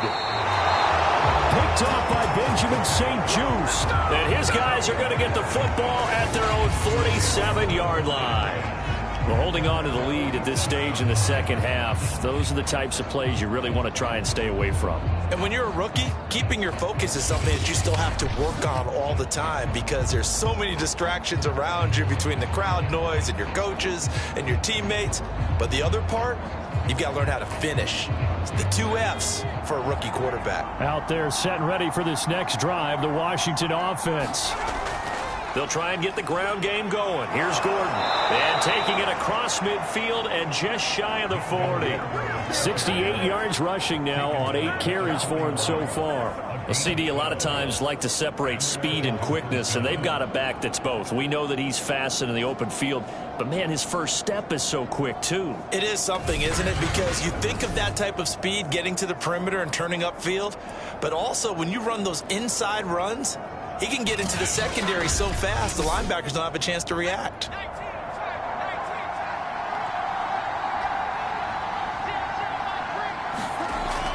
They run it here with Gordon. And he's going to be taken down here with a penalty flag on the field.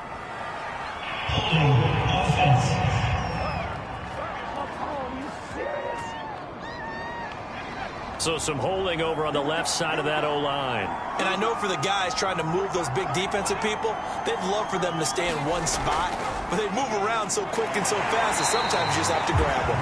Yeah, he is met quickly in the backfield. Down he goes, folded like a lawn chair. That's going to go as a loss of a yard, and it'll be second down.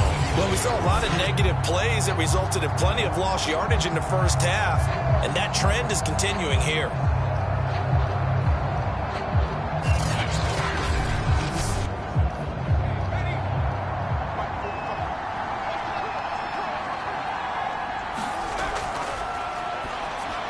Here's a pass swung out left to his running back. And he'll get it down on the play to the 37. It's a pickup of 12, and that'll set up a third down.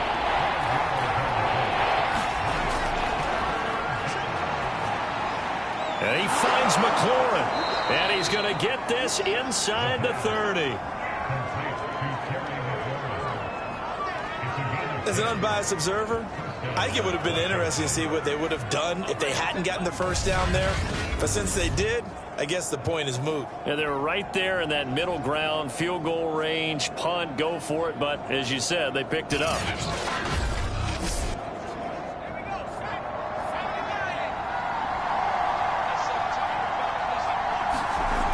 Now on first down, he'll drop to throw it. Over the middle, he's got his tight end Ingram. And down inside the 15 he goes. Here's a 1st and 10 at the 14-yard line.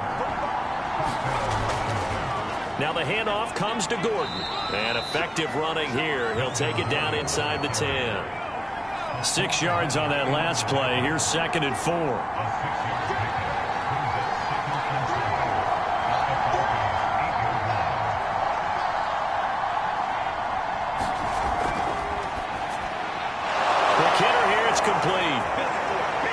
Touchdown, Washington. Cam Sims, his 2nd touchdown on the season. And Washington has once again taken the lead.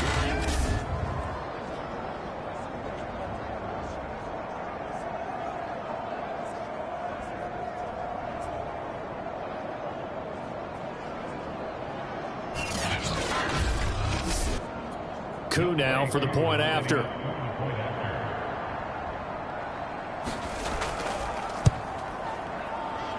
It's good, and they'll take a 17-14 lead. So this drive spans 7 plays. And it was polished off by a Washington touchdown.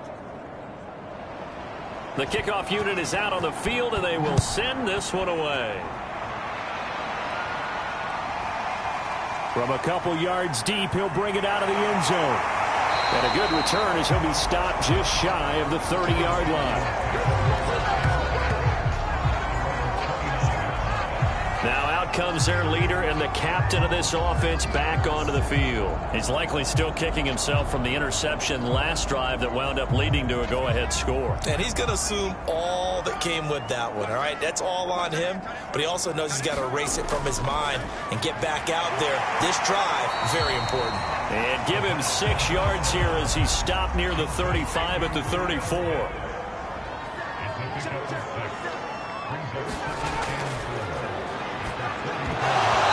This throw incomplete. Well, the defender all over him that time, but it's going to lead to 3rd down.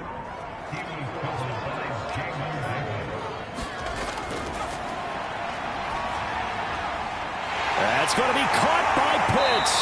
And able to rip off a big chunk of yardage before being dropped inside the 40.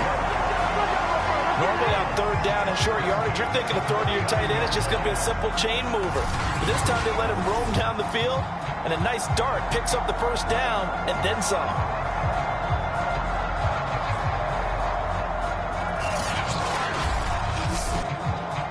In Washington territory now. Here's 1st and 10 at the 39-yard line. They'll look to throw again. And that's going to be incomplete. Yes, sir. How about an attaboy there on first down? Got his hand in and knocked it away. On 2nd down, Chaney. 5 yards. Now it's 3rd and 5.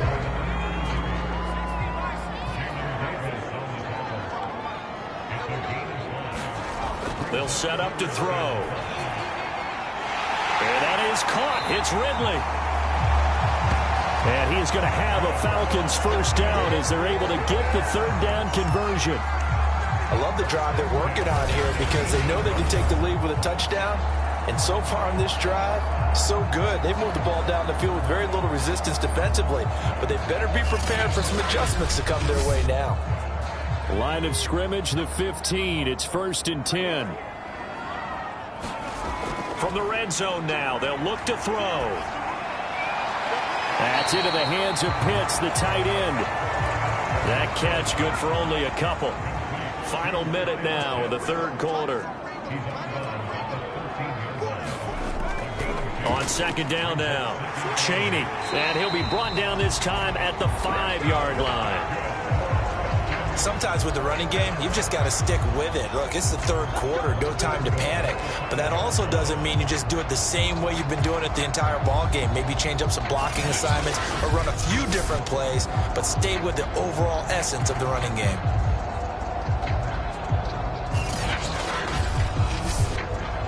It looks like a jumbo set with 3 tight ends here for 1st and goal. They'll try and run for it with Davis. And he goes backwards on this one, losing yardage to the 7. That sends him 2 yards in the wrong direction and leads to 2nd down.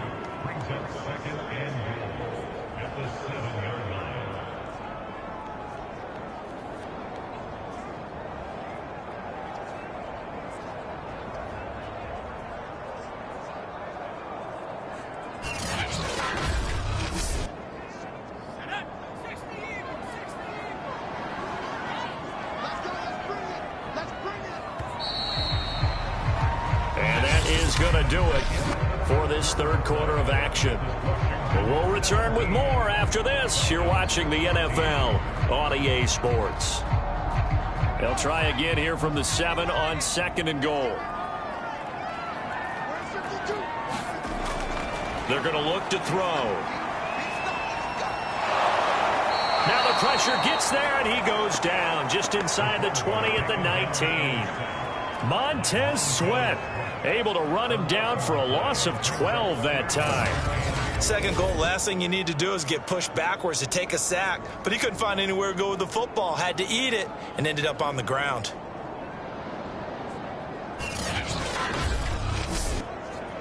For the lead, here's 3rd and goal.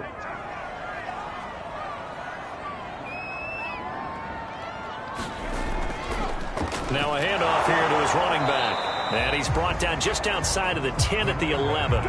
It'll be a gain of 7, but still well short here with 4th and goal looming. Let's think about this stage of the 2nd half. You're taking the chip shot field goal, right? Boy, I'd love to be on the headset right now between head coach and play caller because you know it's a heavy conversation right here because I'm guaranteed the play caller's like, Coach, I've got this. I've got to play for this one. But the smart play, kick the field goal, take the chip shot, 3 points. Yeah, tie the game. His kick is right there. It's good. And in the 4th quarter, this game is tied.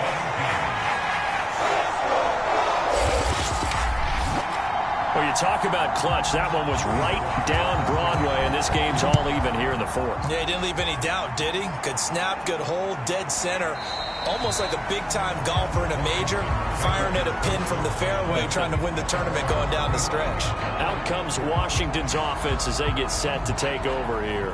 And we essentially have a brand new ball game. After that last field goal has tied us all up, we brace for what should be an exciting rest of this fourth quarter.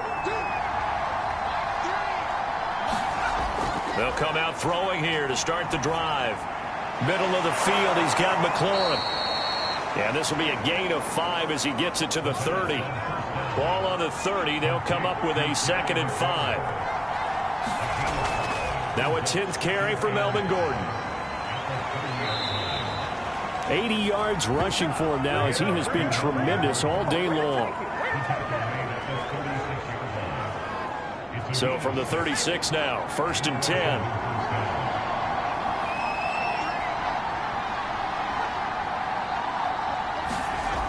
Off the play fake, he'll look to throw.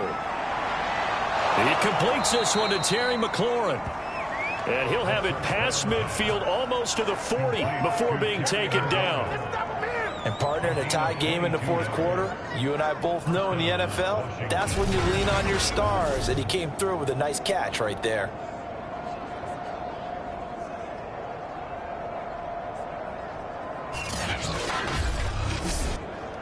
From Falcon territory now, here's 1st and 10 at the 41. On the delayed handoff, this is Gordon. And he'll take this one down to about the 40. Just a yard on the pickup there, and it'll bring up a 2nd and 9. Early down stuff's to put this offense in a precarious position. We know that securing the point of attack, especially against the big-bodied guys in the middle of this D, has got to be priority 1. Here's 2nd and 9, just a yard on that last run. They'll look to throw. And Gordon's got it. And that's going to be good for another 1st down as the tackle's made at the Falcons' 21. And now time will be called here as Washington has an injured player down on the field. While the training staff takes a peek, we'll take a break.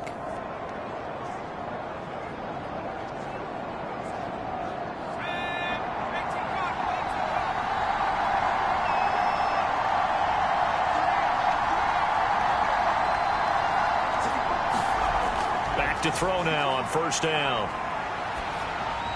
Open man here, Sims complete.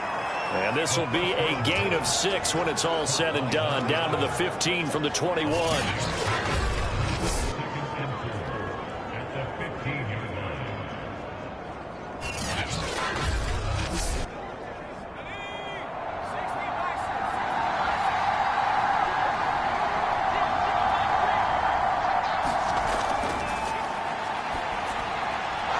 Man complete over the middle. It's Sims.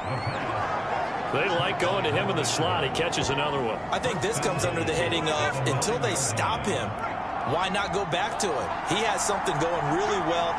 Great working relationship with the guy throwing the ball, and they keep making the connection. And he is met at the line of scrimmage, and he goes down right there. That's a nice job there defensively, being able to diagnose that little touch pass. They saw it coming, converged on him before he could get much out of it. 2nd and 9 now. That's complete to his tight end, Seals Jones. That one good for the completion percentage, but no gain. That'll be 3rd down. I know sometimes we can get fooled when we watch him make catches, as we just saw him do there, because he really looks like a wide receiver the way he goes about his business. Yeah, 230, 240 range. Yeah, not super huge.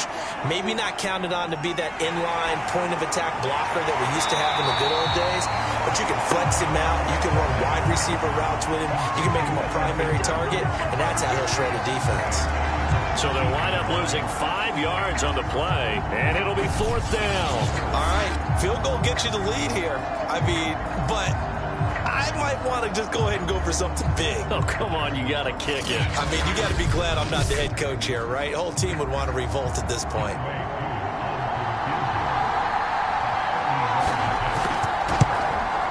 And his kick is good. And with that, they take the lead here 20-17.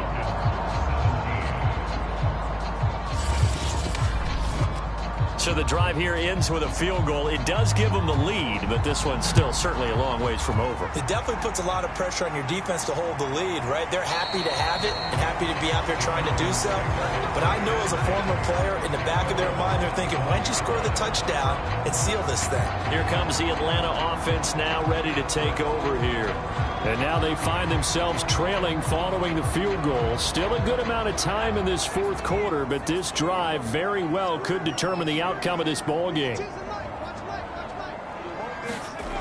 They'll come out throwing here on first down. Now he'll dump it underneath to his running back, complete. And he's taken down but able to slip across the 35. Line of scrimmage, the 37 on 1st and 10. They'll set up a throw. He's going to flip one out here to his running back. And this winds up a gain of 4 to the 41.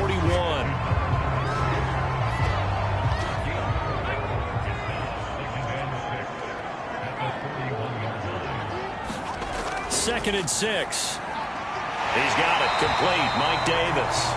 And he'll get it out to midfield. Let's say, yeah, they'll spot it right at midfield at the 50.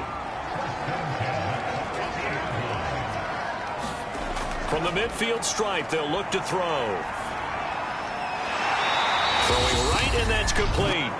This will be stopped about 2 yards shy of the marker. 8-yard gain, 2nd and 2. So it's Falcon football as we welcome you back. They come up on a 2nd down now in a game that looks like it's going to go down the wire. Now a throw here, hauled in. And he'll go out of bounds after taking it a little further down inside the 40.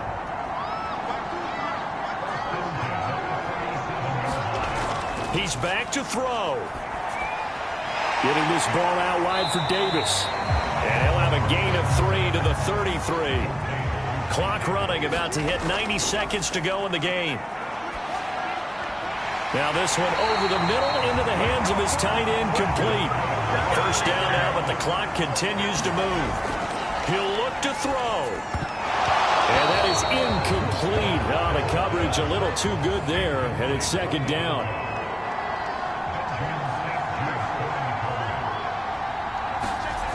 They'll look to throw. And he can't get a throw off. He's taken down. What a huge play at this point in the game. It's incomplete. Took a shot, couldn't connect.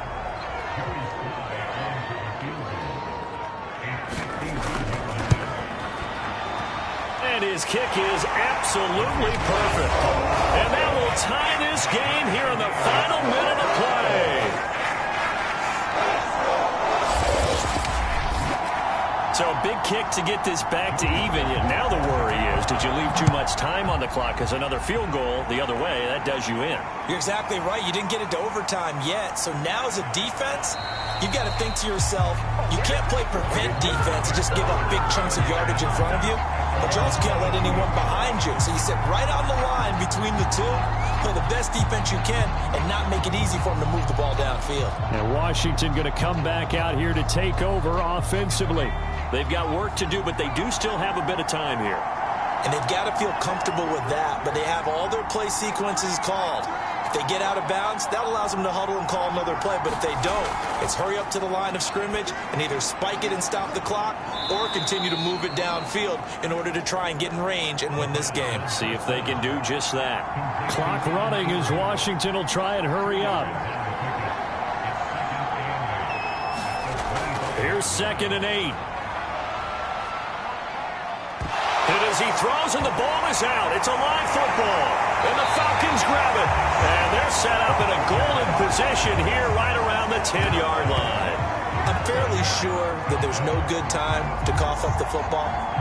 But this couldn't be much worse, could it? No. This situation, this yard line, no chance. They set it on a T-form. They're already in field goal range here late in the 4th now. Yeah, warm up the kicker.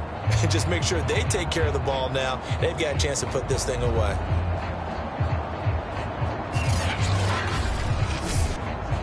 Oh, that heart has to be pounding inside the chest of Joey Slye. And the clock will now stop as a timeout is called with 5 seconds left. Oh, that heart has to be pounding inside the chest of Joey Sly.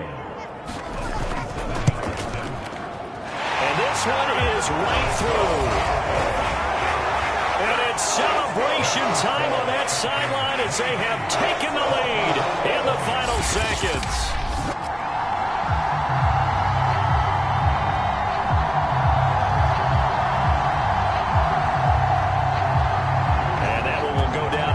As just a one-play drive and then 3 points tacked on to the end of it. So a good kick there. They put the bow tie on it with 3 points. And let's face it, everybody wants a touchdown. We know that. But in the NFL, defenses are awfully good. You're not going to score each and every time. Be able to knock the ball through the post and take the 3. By the way, I said bow tie. I meant just bow. Not the tie, but yeah. Either way. You got it. I just went right past it. Well, this one, partner, was fun down to the very end. They got the points late, right before the whistle. Then the ensuing kickoff. They were hoping for magic on the other side, but couldn't get that spark. Fun if you won, and fun for us because we got to watch it and call it. That magic that you were talking about didn't occur at the end, but what a game all the way through. So for the Falcons, they inch closer to respectability now at 3-6 on the year. And they'll get another home date next week as the Saints will come to town. Meanwhile, for Washington, things are kind of getting ugly as they drop to 1-7 now on the year. And they'll get a chance to redeem themselves next week at home against the Chicago Bears. I'm Brandon Gaudin. Certainly have to thank Charles Davis, my broadcast partner, and our entire crew. We'll catch you next time right here. It's the NFL on EA Sports.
Today, from Soldier Field in Chicago,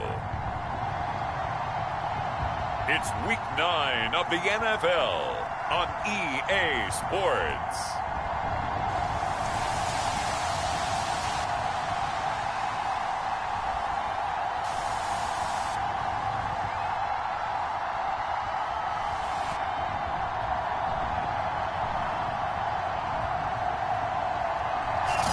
Well, they say an early season snowstorm may be on deck in less than 48 hours, but today is picture perfect fall.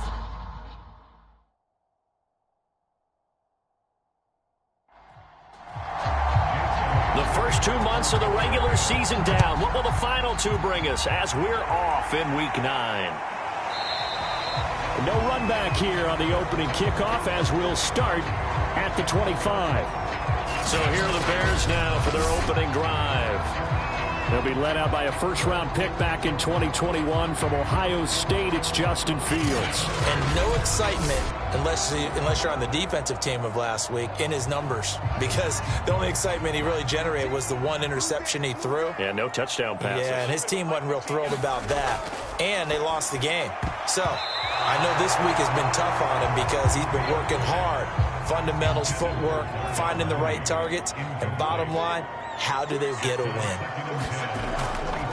First carry now for David Montgomery. And this may be a carbon copy as he'll again be stopped right at the line of scrimmage.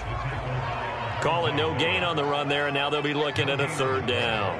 Well, this defense for the Eagles, they were fantastic a week ago in that win over Houston. I have to admit, I was extremely impressed by what I saw on tape because they stayed in the face of the quarterback the entire game, ended up getting 4 sacks total, and made it difficult for him to step up and find receivers downfield. Also made it hard for him to escape the pocket and run.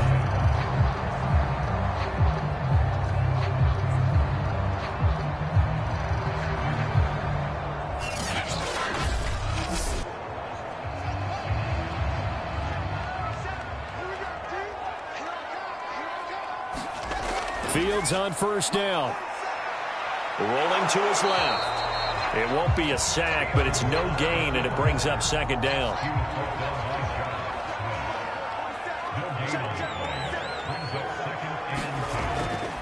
Now a give running left with Montgomery. And he's going to bull his way forward to the 48. Now after the running play, we've got a man down on the field. We'll check on his status when we get back.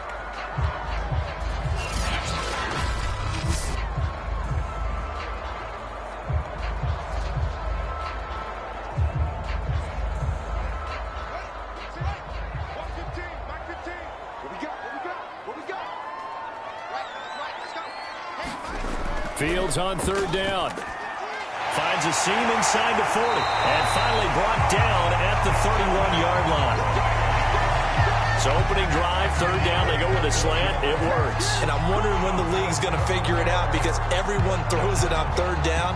You expect pressure, so you want the ball in the hands of the quarterback quickly. It's a 3-step route ordinarily, and you're throwing it where you see the receiver breaking towards you. So it's an inside route. Everyone likes it, and it's executed very well. So from Philadelphia territory now, here's a 1st and 10 down at the 31.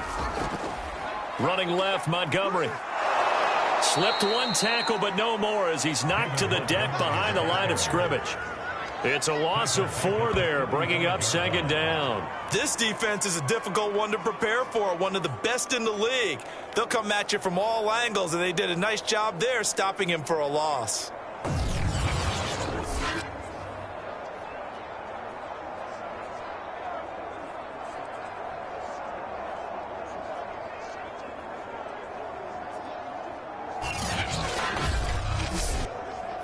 Second and 14.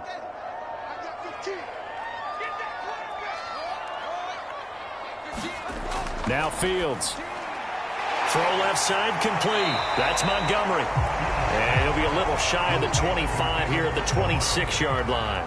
They'll wind up getting 10 back as that sets them up for 3rd down. Back to throw. Fields. And he will find his man on the end route. Complete. And he gets it inside the 10 to the 9.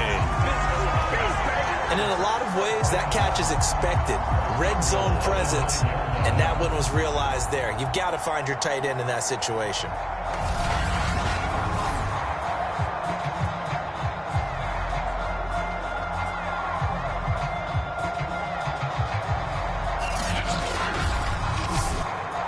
A terrific opening drive has them knocking on the door, 1st and goal. Here's the first carry for Tariq Cohen. Give him 9 yards on the carry there, a good run, and now 2nd and goal.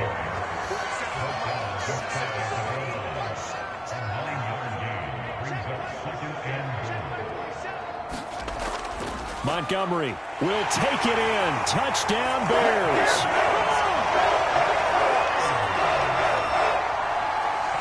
First quarter, maybe too early to talk about statement drives, Charles, but that sure seemed like a statement drive right there. Well, if we're going to talk about statement drives, I think what they're saying is we're going to establish the run. They gave it to him early and often on this drive, and he wound up taking it into the end zone.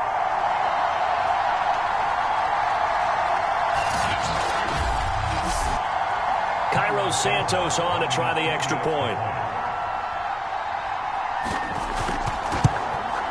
And he's got it to make it 7-0 in favor of the Bears. So that one a long 11-play drive. And it was David Montgomery's touchdown run that polished it all off. Now after the touchdown, here's Santos to kick this one away. Taken in at the 3. And a decent return out to the 27-yard line. So now here comes the Eagles offense as they get ready to take over. At a glance at the man under center at 6'5", he always demands attention. And they are in rhythm on offense because of him. I mean, right now he's got everything going the way he wants to, finding the receivers the way he wants to, looking over defenses. No interceptions is the number I lock in on. Before a touchdown pass isn't so bad either. Yeah, what a game he had last week. That's going to be caught. It's Chenot. And he'll go out near midfield at the 49. Can't do that. They're backed up here with a 1st and 20 now after the holding penalty. Back to throw here. And this is caught by Watkins. And mark him down way up close to the 40 at the 39. Defense gives up a touchdown the opening drive. Offense, you got to want to get out there and get those points back right now. And that's a sharp throw there to get this drive off to a good start.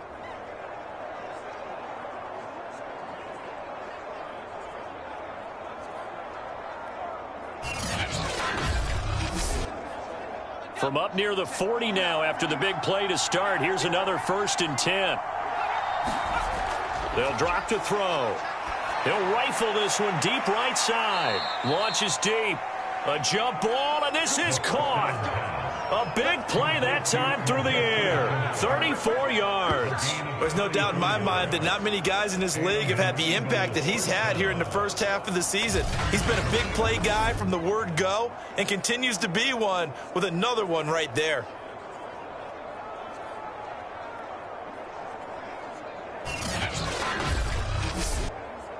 So now then, the big play has him all the way inside the 30 now, 1st and 10.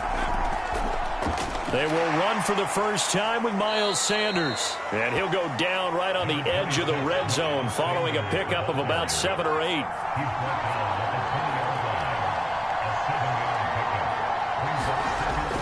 Second down, back to Sanders. And on this one, he'll get to the 15, right at the 15-yard line. Line of scrimmage, the 15. It's 1st and 10. Back to throw. It's caught by Sanders. And he'll get it here to the 10-yard line. Ball sits on the 10, 2nd and 5. Looking to throw. Open man, he's got him. That's Smith for the Philadelphia touchdown. Devontae Smith, his 4th touchdown on the year. And the Eagles are within an extra point of tying this thing up. There was a lot of zip on that pass, and baseball might have called that a frozen rope. I like it when you bring the diamond into the game. I'm going back to the gridiron. Had some heat on that bad boy. Sometimes you throw a touchdown pass, and sometimes you throw, what, a touchdown strike? There you go. That's my man, in concert. On for the extra point, Jake Elliott.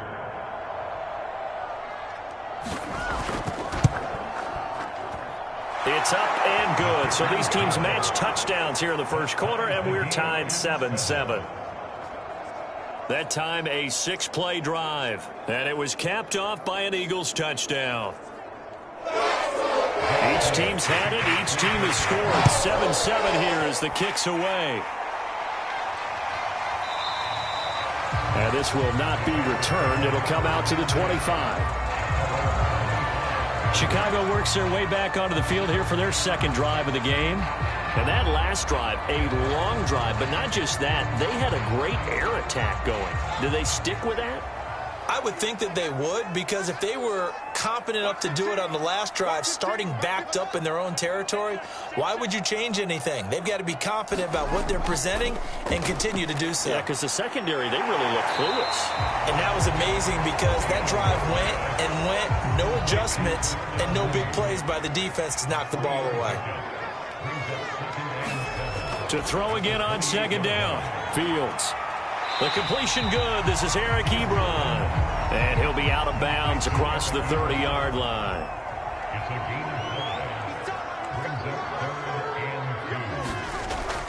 They'll run it. Here's Montgomery.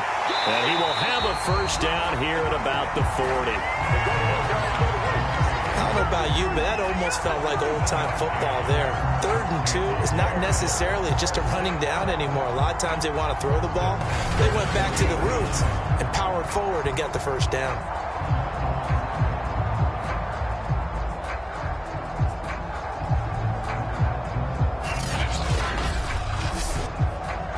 Clock runs, less than a minute to go, and an entertaining first quarter of play. First down, they run again. Here's Montgomery. And he'll be brought down just shy of the 45. Following the pickup of 4, here's 2nd and 6.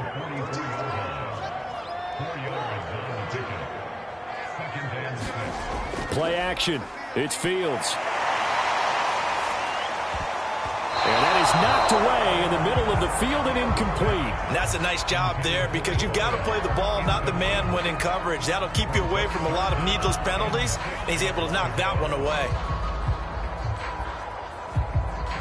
So after the second down incompletion, they'll come up now against a 3rd and 6. A shotgun snap, Fields. Caught by Montgomery. And he needed to get to the midfield stripe, but he can't do it. He's about a yard short.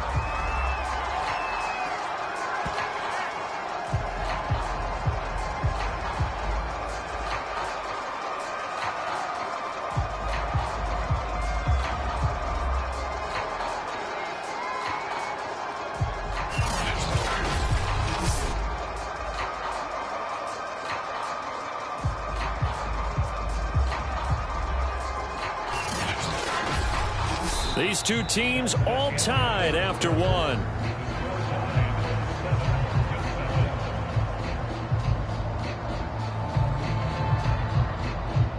On 4th down, here's Jamie Gillen on to punt.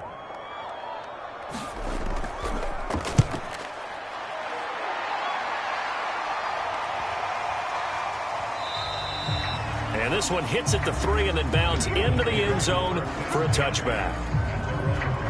So back onto the field here come the Eagles for their second drive. 5-3, their record at the halfway point. And you have to imagine that there are folks saying, hey, if we do that again in the second half, we're 10-6 and we're a playoff team. I do think, though, that they have a couple of things working against them. And number one, the schedule, that's going to toughen up a bit because they've got some division games down the stretch, and those are always difficult. Number two, you know they've got to stay healthy. That's the key to getting to the playoffs and winning in the playoffs. But they've got a shot at it. This is a good football team. They go play action here on first down. And that is incomplete. 2nd and 20.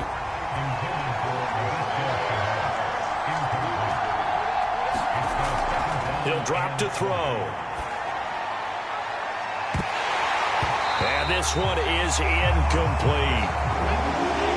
An incomplete pass on that last play, and that means they'll need to come up with something here on 3rd down. They'll look to throw here. And this pass broken up. And the contact well-timed there, and now 4th down.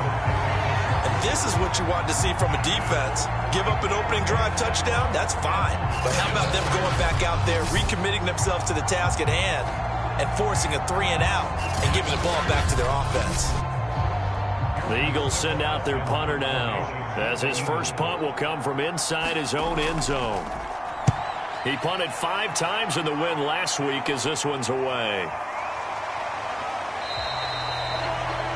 It'll go as a 42, make it a 43-yard punt, 6 on the return. And this offense will take over right at the midfield stripe with a 1st and 10. The Bears offense ready to get going again. And hoping to do better than they did their last possession when they punted the football. Appeal to the vanity of your offensive line. Tell them that they control your fate. Leverage guys. Win the line of scrimmage. If you do that, you start to win 1st down. You win 2nd down. And guess what? You start accumulating 1st downs. And that's what they need in order to not punt the ball again. Justin Reed, the safety, made the tackle. Brandon, 5 yards on that run. Let's get back to the huddle and make sure if you're a back, you spend time with your offensive line and give them credit. Hard to move those 300-plus pounders at the line of scrimmage, and they did for a significant chunk of yardage. Back to Montgomery on 2nd down. And this carry not as productive. He's swallowed up at the line of scrimmage. The Bears on 3rd down. They've been near perfect, 4 for 5 to this point. This will be 3rd and 5. He rifles one that's intercepted. Picked off near the 32. And they have the football and will set up shop at the 33-yard line. CD, I know it's just his 2nd year in the league as a quarterback, but that's going to be one when he flips on the tape. He's like, I shouldn't have thrown that ball. No doubt about it, and his coaching staff will be emphatic about he shouldn't have thrown that ball. But remember, 2nd year, as you noted, on-the-job training. So he's got to take this feedback that he's getting, negative or otherwise, and turn it into positives moving forward. So they'll come up 1st and 10 now from the 33. They'll try and start this drive in the air. Over the middle, he's got Gesicki, the big 6'5" tight end. And able to get this one across the 45 before he's brought down. They'll look to throw now on 1st down. Oh, not sure he saw the linebacker there as that's batted down and incomplete. After the incomplete pass, here now is 2nd and 10. Over the middle, complete. That's Watkins. And a gain of 4 gets him right to the midfield stripe. Good throw, good catch, but I really like the route, the drag, and being able to run away from defenders. Hard to stick with them for that long. Yeah, better against man than zone, or better against man, because now you're running away from someone, and you're not. And he'll go down. The Bears get there for the sack. Khalil Mack make that now 8 sacks for him on the season. Well, last game he had 2 sacks. Got another one here picked up right where he left off. Brandon, he spent the entire offseason working on new moves, new techniques, trying to add to his arsenal of pass rush moves. Certainly paying dividends in what we've seen so far. The Eagles send out their punter now as he'll kick it away for the 2nd time.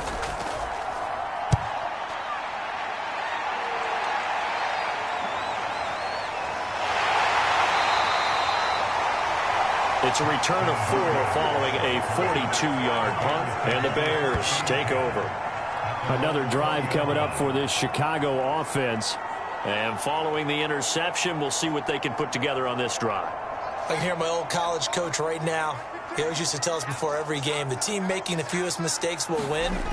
What they're hoping is that that last mistake is their only one of the game. Coaches, that's all they talk about, turnovers, right? Minimizing those and maximizing opportunities. Back to Montgomery on 2nd down. And he'll get about 3 as he takes this up near the 25. The Bears on third down. They've converted 4 times out of 6. Not bad. This will be 3rd and 5. And he will not be able to hang on through the contact. It's incomplete. The coverage strong, and now it's 4th down. That's an excellent job right there on 3rd down. Like any defense, you never want to let them get anything started, and that would have been a 1st down. Instead, you saw the contact on time, no penalty, and before this drive could get wings, it's 4th down. And here's Gillen on now to punt as he gets this one away. It's a 42-yard punt. They keep him to just a yard on the return. And the Eagles will have it, taking over 1st and 10. Philadelphia getting set to take the field. Sitting in first place in the division. They've got an open date on the calendar coming up next week. So, Charles, you and I were talking about this before the game. This one for them kind of has some extra importance. It certainly does, because if they can get the win here and pad their lead a bit, or at least... Pressure comes, and down he goes. The sack by Robert Quinn. He seemed to have a reasonable amount of time in the pocket, but he couldn't get rid of the football, and the end result, Charles, him on the ground.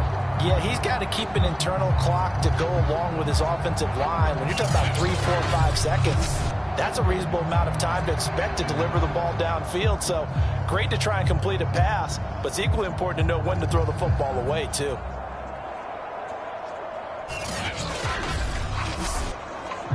Now following the sack, they'll look to make amends on a 2nd down and 17.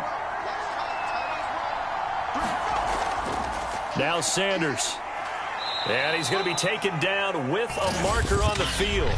So let's see about the call. Man, they got to let him play. So that one will be accepted.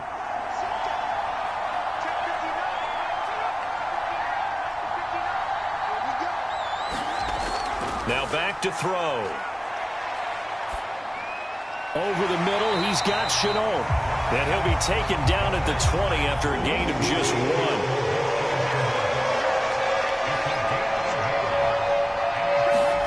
Now on 3rd and long, they'll look to throw. Nowhere to go here. He lost the football. And fortunately, the offense will cover this one up back at the 5-yard line. We always hear a lot of veterans on the defensive side of the football. They talk about smelling blood in the water, putting pressure on a rookie. They got to him there to force it free, but couldn't recover it. And you mentioned the pressure. Rookie quarterback, you're going to bring more pressure at him at all times because you don't know how he's going to hold up. He was fortunate there. Luck was on his side, able to recover that fumble. The Eagles send out their punter now as the drive goes backwards, so he's on to punt it away. He's been a busy man here in this first half as he gets it away. So possession goes over here on the punt. And out will come the offense as they take over. Our first update now comes from Atlanta. You saw the score at the bottom of your screen a moment ago. We got a good one going on there. I have a feeling that one's going to stay tight throughout. We'll continue to monitor. The Bears in good field position to start out 1st and 10 at their 38. Fields throw complete there to Berrios. And the result here, a pickup of 8. Leaves him with 2 to go on 2nd down. He decided to run a hitch route. It really helps to have a guy who can turn it loose. And, boy, he rifled one in there on that one. Not much run after catch, but it worked really well.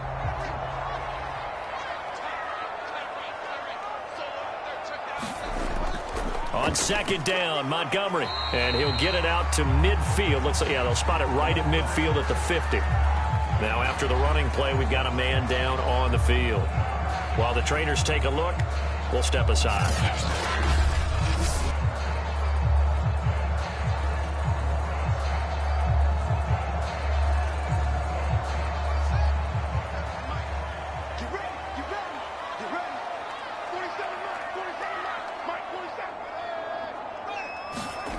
Now they'll try the jet sweep here.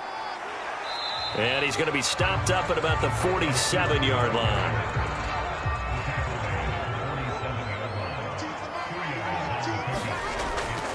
On 2nd down, it's Montgomery. And he'll get it inside the 40 to the 39.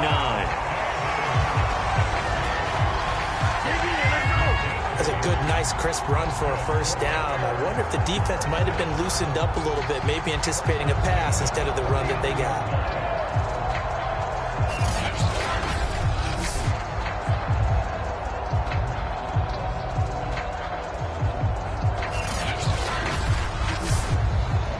So from the 39 now, they'll come up on a 1st and 10. And we've got movement. I think this is against the Bears here. Let's find out. So that'll back them up 5. Game clock at 2:01. Time for one final play before the 2-minute warning.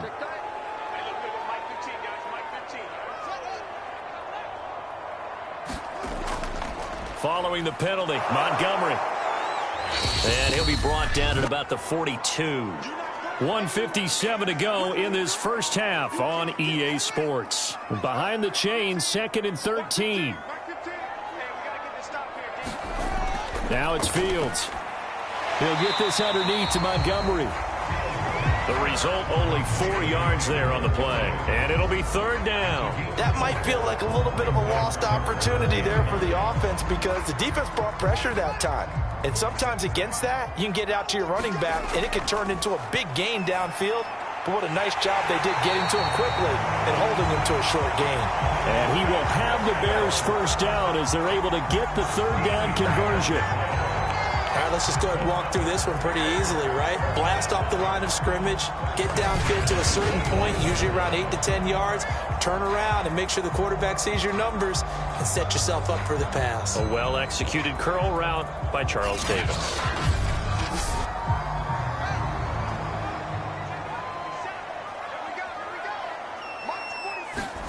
Now a 1st down throw, Fields. That's complete to Mooney. And he gets it inside the 10 to the 9.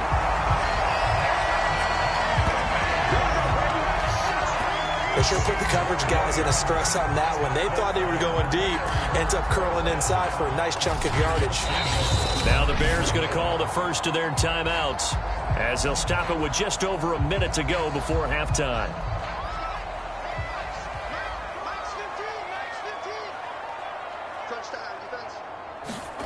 From the gun, here's Fields. Caught on a slant.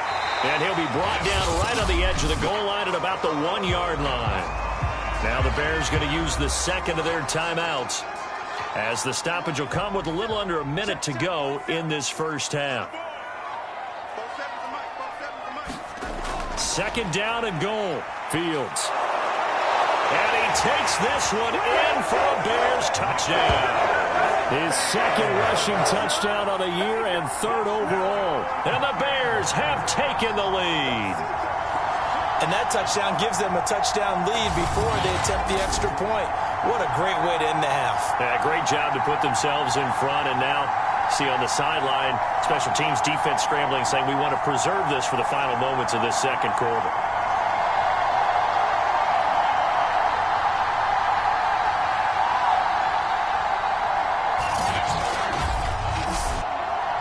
And now, as with every potential turnover, they're going to take a second look at this just to make sure. The thing that they'll be looking at is a spot of the football, and this is always such a tough one for officials to get exactly right. Not just because of how fast the game's going, but just trying to get the right sight line to the football. That's not always easy. We'll see what they decide here.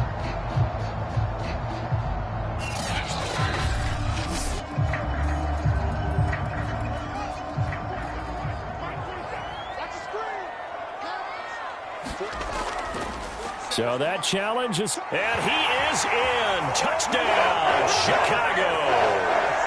Justin Fields as the first half is winding down. And the Bears have taken the lead here in the final stages of this first half.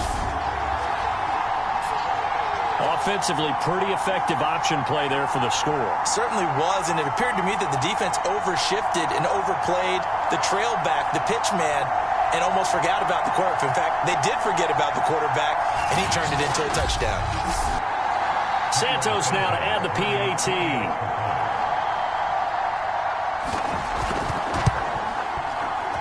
And he's got it. It's now a 14-7 ball game.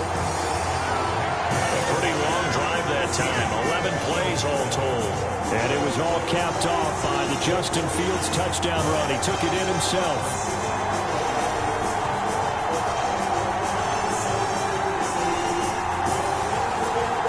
So not much time to speak of remaining in this first half as the kick's away. Taken in at the 3. And a nice return sets him up pretty good here right at the 30-yard line. Out comes this field general once more, leading his offense back onto the field. And maybe he's starting to wave the white flag a little bit. He's playing pretty well, but the pressure, it's got to him.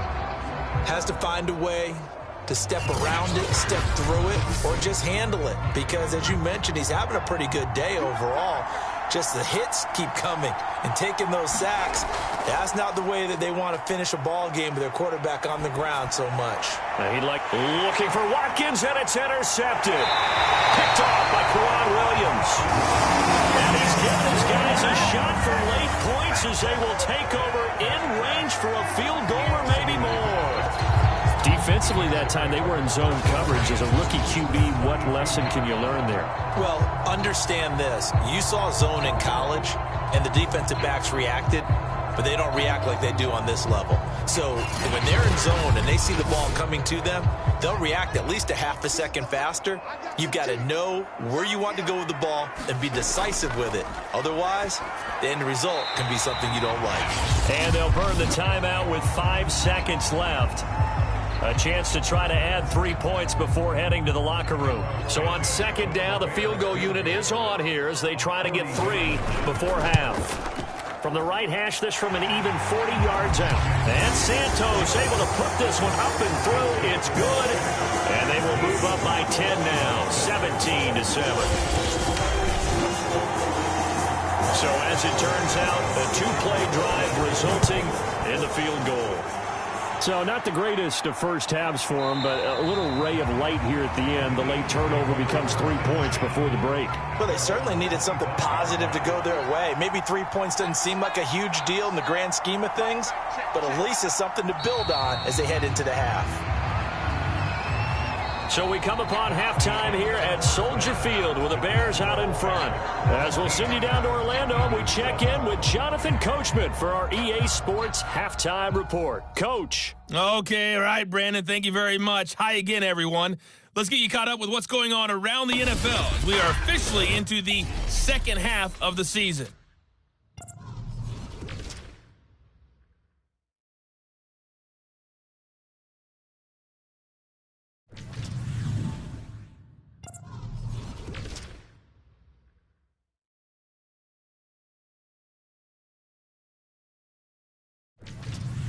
Lastly, let's check on one final game for you. And you can see they are scoreless as they play the second quarter. Meanwhile, in our game, it's been a back-and-forth first half. Who can put it together in the second half? For the answer, we turn it back over to our broadcast team of Brandon Gaudin and Charles Davis. All right, Coach, thank you, and we welcome everyone back for quarter number 3. Taking it about the 1. And able to get this across the 20, but not much further as he's dropped at the 23-yard line. Here he is, the man taking the snaps under center, heading out for the next possession. And what would you say? Is it the offensive line that has caused a lot of this pressure to get back there?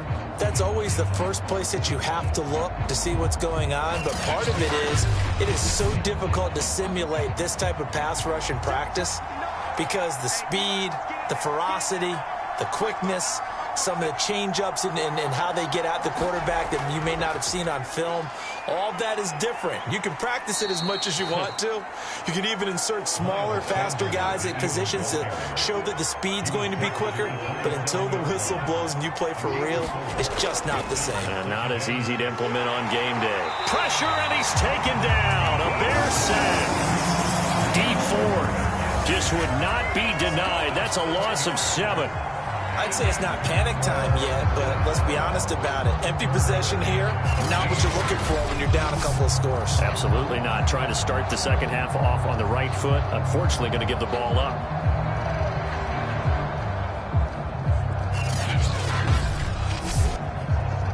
This offense in desperate need of a conversion as they come up on third down. They're going to look to throw. Over the middle, he's got Watkins. And he'll be corralled right around the 34.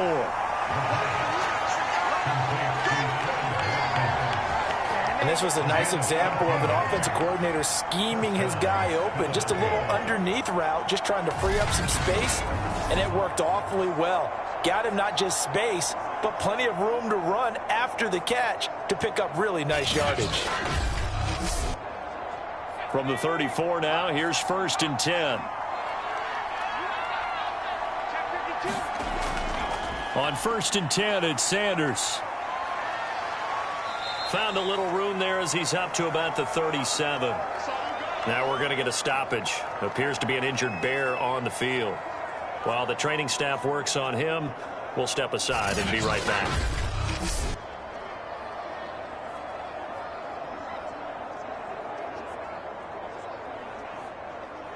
Coming up on a 2nd and 6.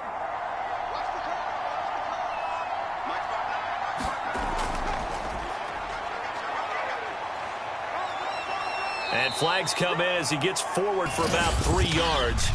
Now let's check on the call.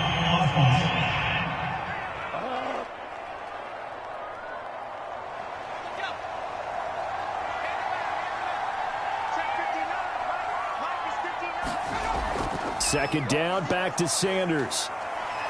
And tough going there as he'll only get it up to about the 31. Third down now. Those last 2 plays indicative of how things have gone for them. Just nowhere to go on the ground and struggling to put up points. Sideline throw, it's complete. And a nice job there of keeping the toes inbounds. Just a 5-yard pickup, and it leads to 4th down.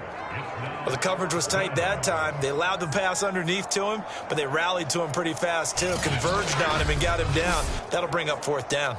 The Eagles send out their punter now, as he'll punt it away for the 4th time today.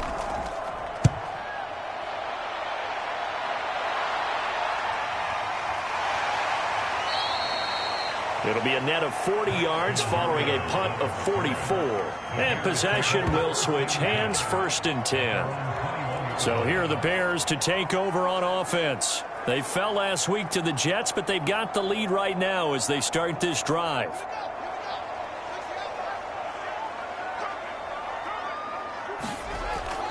They'll start on the ground with Montgomery. And he's going to take this ahead for right around 3 yards, but no more than that. 2nd down. 3 yards on that last carry. Here's 2nd and 7. Out of the gun, Fields. Completes a Mooney on the slant. And they get him down, but not before he takes it across the 40-yard line. And now we get into the psychology of the whole thing, because a lot of teams with a 2-score lead in the 3rd quarter, they almost become defensive with their offense, just playing not to lose. I think with this team, you got to figure at this point, this is a great spot for them to go into attack mode, really try and put the hammer down and finish this one off.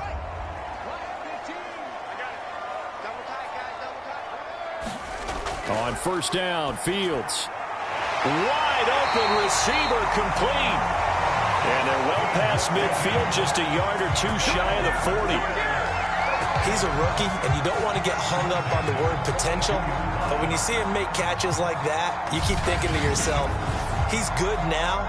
He's got a chance to be great with plenty of work.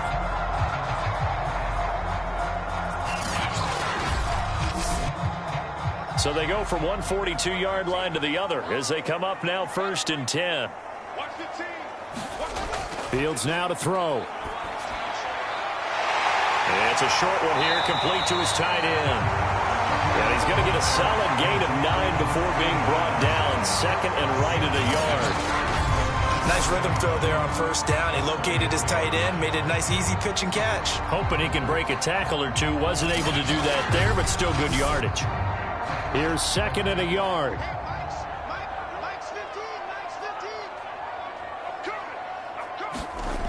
Throwing again is Fields. Now a clash of bodies here, and it's intercepted. Picked off around the 27. And they have the football and will take over at the 24-yard line. And that's a ball that he is going to want to keep, his first career interception in the National Football League. And I love what teams do when that happens. You bring the ball to the sideline, the equipment guy grabs it, he puts a piece of tape on it, writes on it so that you know what it is, and then they tuck it away so that you can have it for later and put it on your mantle. Pretty good deal for him right there. Now he's eager to get back out on the field and get his second one. They start on the ground here at Sanders. And he will lose yardage here back at the 23-yard line. 2 yards the loss, 2nd and 12. You know, despite the scoreline, I think they've got to like where they are here. They're on the road and just one big play away from getting right back in this game. I'm going to follow right along with you because the spot they're in now is a credit to their defense. They've kept them in it by making the plays that they've made, and that just means you're one big score away from being right back there. Now the question is, can this offense step up and make that play? Because that's been an issue for them in this game. Let's go, defense. Let's get off the field, defense. Here we go on 2nd and 12. He's going to drop this down to Sanders. And he'll wind up losing yardage here back at the 21-yard line. They'll wind up losing a couple yards here on the play, and that'll make it 3rd and 13. Well, sometimes despite the best planning, the defense actually has a plan as well, and they blanketed everyone on that play. They were able to close it down and spill it for a loss. These guys have punted 4 times already, and they're staring at a 5th, barring a conversion here on 3rd down. Nowhere to go here. He lost the football.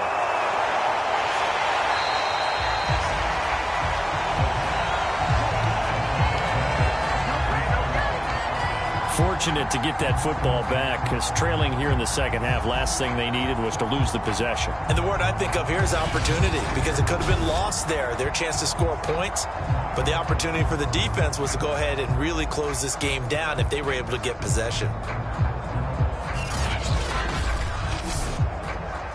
The Eagles send out their punter now, as he's on for the 5th time here today. And he deserves a bronze leg as he gets this one away.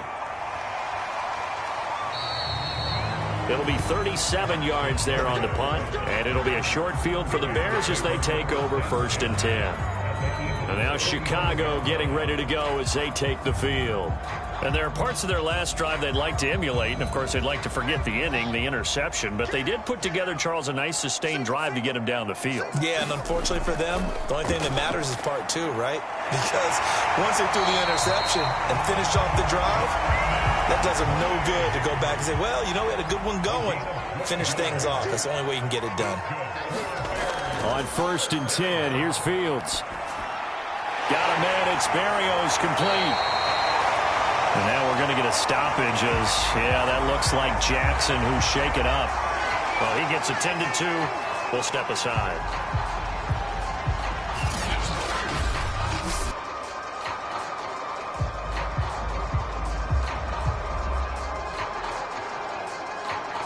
In need of only about the length of the football here on 2nd down. From the gun, it's a give to Montgomery. And he's able to get it to the edge of the red zone at the 20-yard line. 2nd and inches is oftentimes an invitation for an offense coordinator to take a big shot downfield because he feels like he can come back on 3rd down and pick up the 1st down. But sometimes you just don't want to break tendency. Stay with what you are, stay with who you know, and go get the 1st down. That's exactly what they did. Officially, it's a 1-yard loss. That's going to bring up 2nd and 11. Well, let's face it, that's just a helpless feeling for a running back there. He's looking up to find a hole, and all he finds is a whole lot of ticked-off linebacker.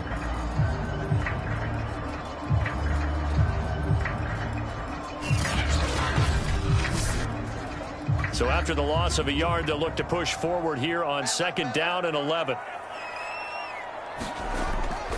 A give. This is Montgomery.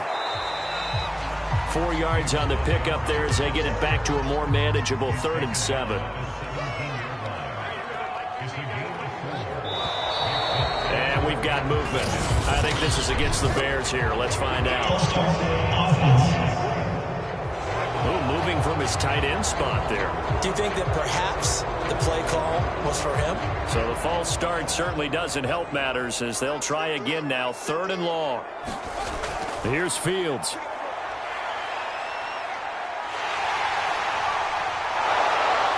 And now a fumble. The ball's out. And it's picked up by the Eagles. And he returns it up just shy of the 20 to the 19-yard line. Well, you had an offense working with a comfortable 2-score lead here in the 3rd quarter and certainly doesn't feel as comfortable now following the turnover. Yeah, you're right about that because now the nerves start to come into play a little bit. You're a little bit jangled. You don't want to give your opponents any avenues to get back into the game.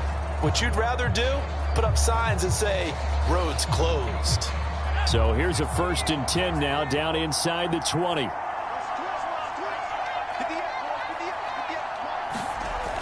Off the play fake, he'll look to throw. Looking here for Smith downfield. A leap, and he's got it. He got it. And all the way down to the 22-yard line. A big play there for Philly. The post route proves effective, although it took a pretty good catch from his receiver to make it effective. And what really makes it effective? When you have a little bit of clearance in the middle of the field and give him an opportunity to work, at the least, one-on-one with the defender.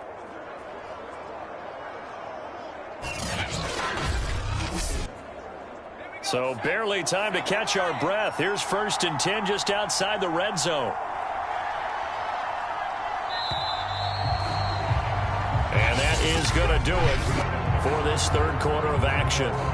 You are watching the NFL on EA Sports.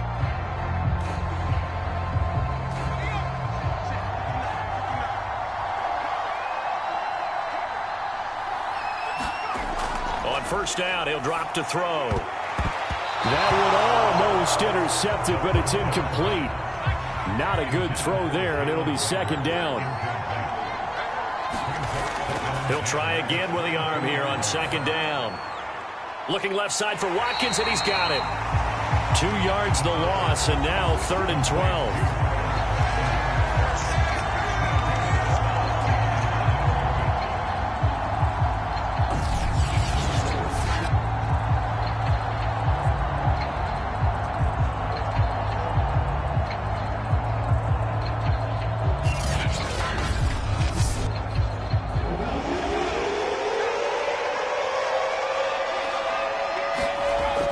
They'll set up a throw. He's going to let it go deep for the end zone. And it's incomplete. Took a shot, couldn't connect. This defense was definitely alert to the possibility of the deep ball, and they were more than ready for it. They've got the lead, 4th quarter. Maybe can expect more passes like that downfield. The kick by Elliott is good. And they're back within a touchdown. It's 17-10.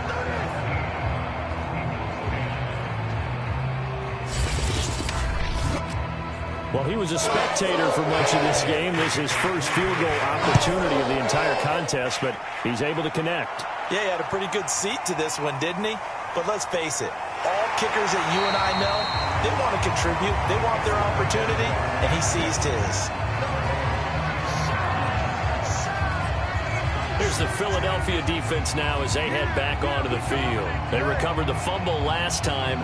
3 turnovers for them in this game. They've been, that word opportunistic comes to mind, right? Exactly right. And you know guys on defense, they say the turnovers, the offensive guys call them turnovers. We call them takeaways. We go get them. And that's exactly what they've done in this game. The former DB making sure you know they're takeaways on the defense. Takeaways, man.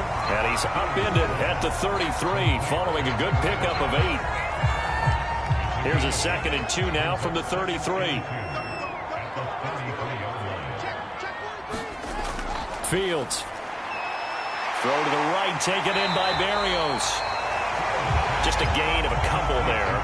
And that'll bring up what looks to be a 3rd and inches. Can't be more than a half a foot. The goal of a wide receiver screen is get enough blockers in front to create a wall and let him pick his spot to run the football. How about the defense there, swarming to it and not allowing that to happen? Did not let him get downfield. On 3rd down, they go Montgomery.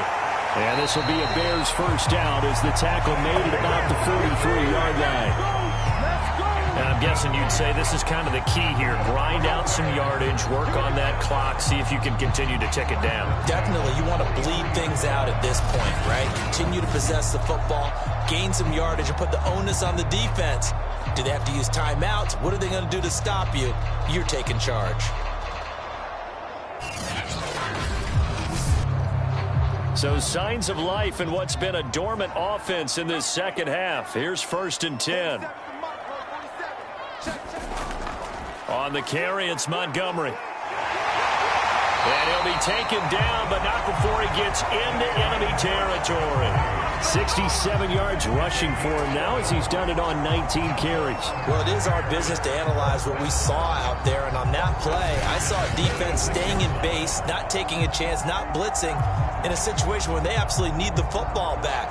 That's either a case of overthinking it or not thinking it through. If you do blitz, do you have to be careful about where you're coming from, or are you just coming from all angles? You have to be careful about where you're coming from, obviously, but at this stage, you have to take a few chances as well.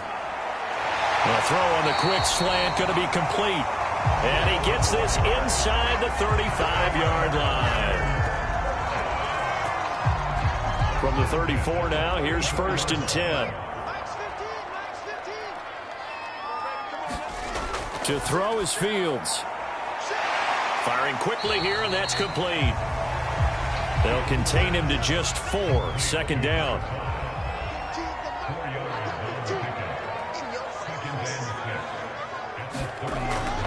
Montgomery back to the ground. 2 yards the gain there, and now they're left with a 3rd and about 4 for a first. Just not a whole lot of room to operate there on that carry. No, not at all. They did a really nice job staying in their proper places and not allowing any lanes to open up. The Bears on 3rd down. Now, they've converted 7 times and could use another right now. This is 3rd and 4. Here's Fields.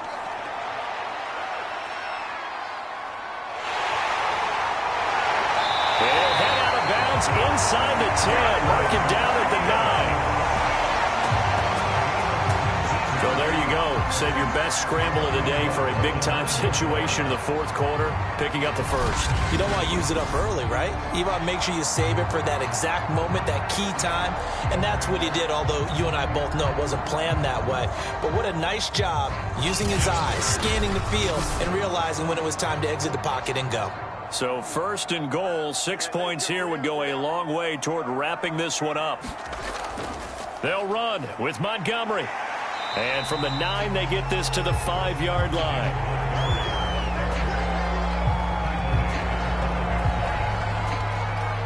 And the ball smack dab on the 5-yard line. Here's 2nd and goal. Now they'll switch it up here and look to throw. And he is going to go down back at the 11-yard line. And not a good time for the sack on 2nd and goal, a loss of 6. And now it's 3rd down. Enough takes to start to have a good drive, quite like a big loss on a sack, does it? No, now they're looking at a 3rd and long, and suddenly the momentum shifted to the other side of the football. And old Mo is a very, very fickle man. A lot of tired bodies on that field, but this is a big play, 3rd and goal. Now Fields. Now he'll dump it underneath to his running back, complete. And the stop will come inside the 5 at the 4. They do get 7 out of that, but not enough to prevent a 4th down. Well, there certainly was a lot going on that play. Every option in the end zone covered. No place to go with the ball. Had to swing it out to the back. A good job running and getting him tackled in the open field. So on 4th down, out trots the kicker in a big spot here. This to make it a 2-score game. Santos' kick is up and through, and they double him up here. That makes our score 20-10.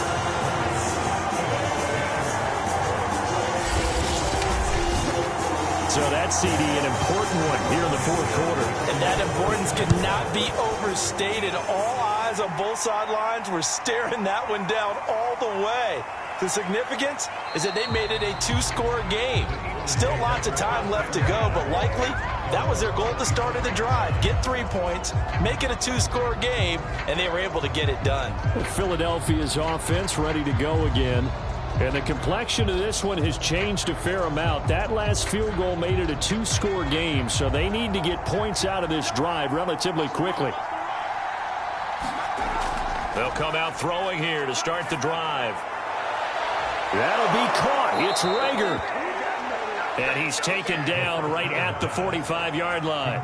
A big connection on that one. 30 yards. There's the arm strength that we saw in college and during the scouting process. And really, it's not just the arm strength there, but the placement as well. To me, that was an excellent combination of arm talent and accuracy. So the big play moves them all the way across midfield. It's 1st and 10 from the 45. Now a throw here going to be taken in by the tight end Njoku. And he's going to get this one down to the edge of the red zone. It is fun to watch the big man work the middle of the field. How about that post route there? Did an excellent job of getting his head around to look the football in and gain significant yardage.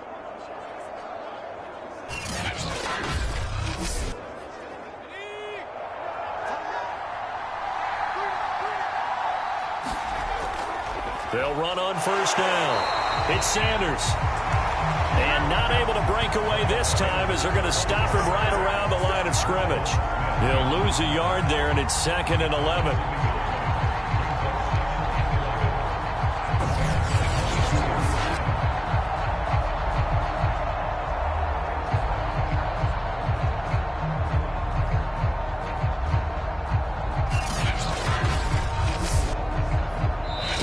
Left to play in this football game here on EA Sports.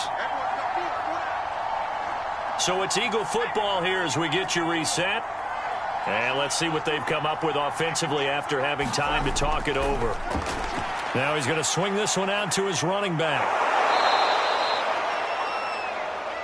They get 7 there on the screen. It'll set up a 3rd down. The Eagles hustling to the line, clock rolling. And this is caught down for a late touchdown. So hold everything here. This one's not over yet. Okay, game on. Don't go anywhere yet. You got a one-score game now. Probably going to rely on the onside kick coming up. Yeah, they have to. It's not a high percentage play, but it's better than not having a chance at all. And that's when you put your leapers and your flyers on one side, get that high hop, and hope that one of the guys can come up with it. And on the other side, get that hands team ready. No doubt about it. Still an important piece of business to take care of, the extra point.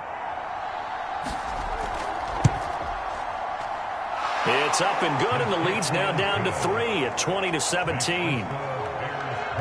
The drive summary that time, 5 plays. The result, Philadelphia in the end zone.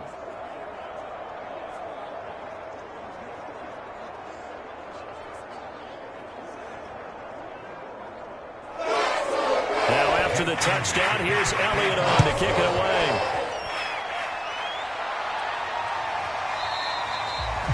The return man down to a knee, and this will come out to the 25-yard line. The Chicago offense set to get started. And this game not quite over yet. And we'll likely see them take all 3 timeouts defensively, so they can't just kneel this one out. They're going to have to try to run a few plays. You're exactly right. They've got to get a 1st down and make them use up all their timeouts in order to feel like they have this one in hand. Pretty solid run here on 1st down. Almost picked up another first, but he appears to be a few inches short. Now a timeout called for by the defense as they'll talk things over prior to this upcoming 2nd down play. Again, it's Cohen. And this will be a Bears 1st down as the tackle made it about the 43-yard line. Now the Eagles will use the 2nd of their timeouts as they'll get it with just under 90 seconds remaining.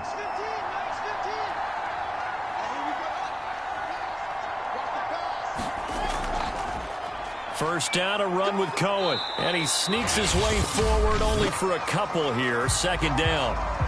The Eagles will take their 3rd and final timeout as they'll talk things over prior to this upcoming 2nd down play.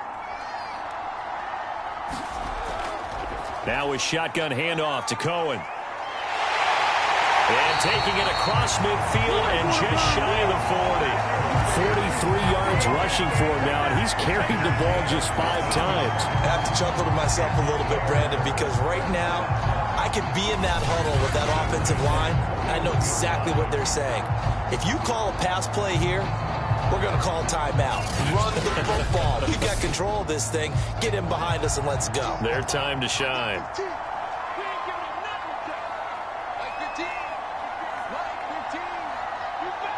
The win for the Bears just around the corner. They go down to a knee.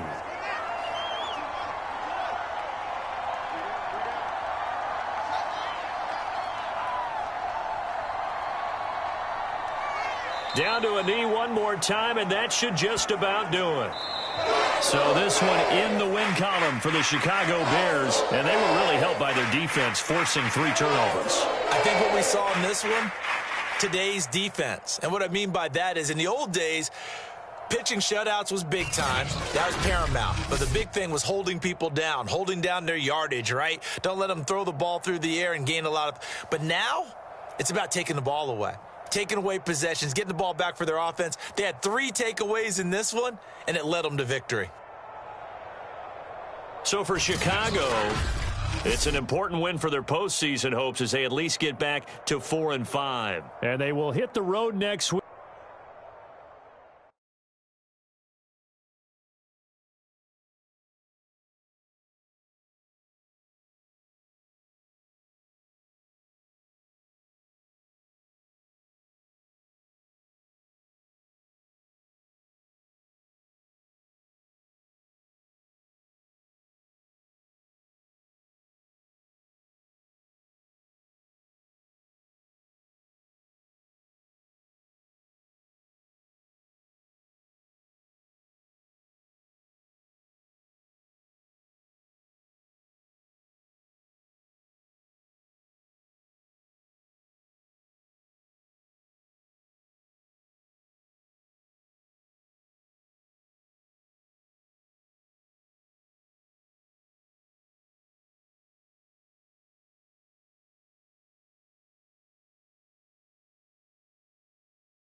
Today, from Ford Field in Detroit, it's Week 9 of the NFL on EA Sports.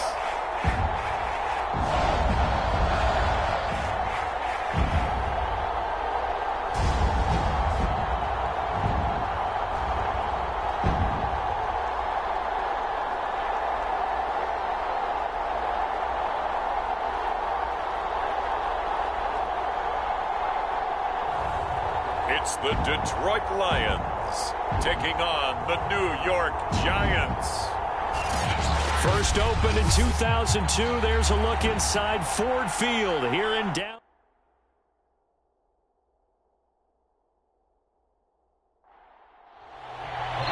The first 2 months of the regular season down. What will the final 2 bring us as we're off in Week 9? And we will not get a run back here to start. It's a touchback, and it will come out to the 25. So here are the Giants ready to start their initial drive of the game. And a glance at the tall signal caller, standing 6'6". Well, his ratio was good last week. Most quarterbacks are really excited about a 3-to-1 ratio, but it's flipped in the wrong direction. He threw 3 interceptions, not touchdown passes, and he only had the 1 TD pass in that game. So he's trying to turn that around and find a way for his team to win. And he can only manage to get a couple. 2nd and 8 coming up. We take a look at his numbers on the ground last week. Pretty good as he found himself in the end zone on 2 separate occasions. And those are the most important numbers because no matter what you pile up prior to the goal line, getting in is all that matters. Putting those numbers up on the board, and they love them when they're 6s. And he takes us beyond the 35 before going out of bounds.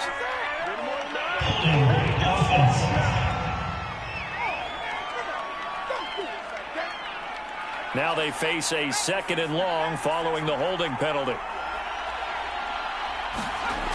He'll look to throw, finding Sterling Shepard for his first catch. If they didn't have that penalty a moment ago, it'd be a first down. Still a nice 13-yard pickup. Out of the gun now on 3rd down. It's a short one here, complete to the tight end. And he's out of bounds, able to take this one up to the 35. Give him a gain of 5 on the completion, and that'll bring up 4th down. I thought maybe when he caught it, he'd have a good chance of getting that first down, but that's a nice job of holding him up and preventing him from getting to the sticks.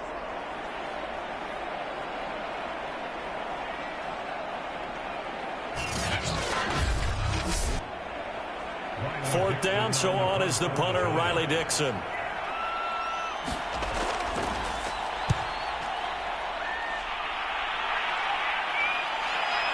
This is brought in at the 21. A 41-yard punt, 9 on the return, and the Lions will take over. So out comes this offense to take over for the first time.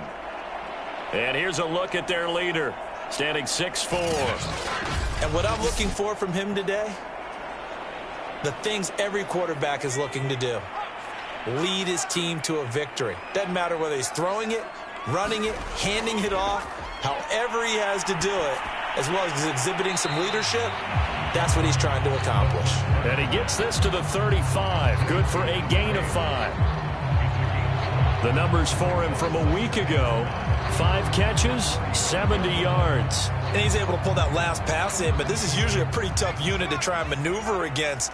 They're in the top 10 in the league against the pass, and you and I both know there's not much difference between 1 and 10. Nowhere to go here. He lost the football. But I believe the Lion was there to recover it. Yes, they will indeed keep possession. A lot of bad news on that play for them, wasn't there? Lost the football, lost a lot of yardage, but I think the good news outweighs it. Able to retain possession. That was big for them.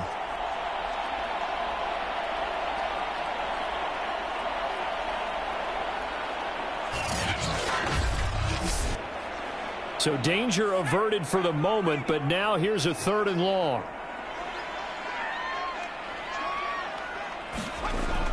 They'll drop to throw. And incomplete on the deep ball. On 4th down, Jack Fox on to punt for Detroit. He punted 4 times in the loss last week as he gets this one away here. Powering his way forward. So a change of possession here on the punt. And it'll be Giant football, 1st and 10. So the Giants getting the football back here for their 2nd drive. The crowd may be losing just a little bit of the edge after back-to-back punts. They want some big plays. They want to see some offense. They want to see somebody break away, whether it's through the air or on the ground. Now it'll be interesting to see where the pace... Oh, that's into double coverage and intercepted. Picked off at the 46. And his guys will set up shop at midfield at the 50-yard line. And this, Charles, definitely not what they were wanting to see. Remember, he threw 3 interceptions in the loss last week, and now he gives the ball away again here in the very first quarter. And you have to think that this was drilled into him all week, too, by his teammates, by his coaching staff. They've told him all week long, we've got to protect the football. They probably crossed that fine line with giving him the right advice and saying it too much, and it turned out that it got into his head a little bit. From the midfield stripe, they'll look to throw.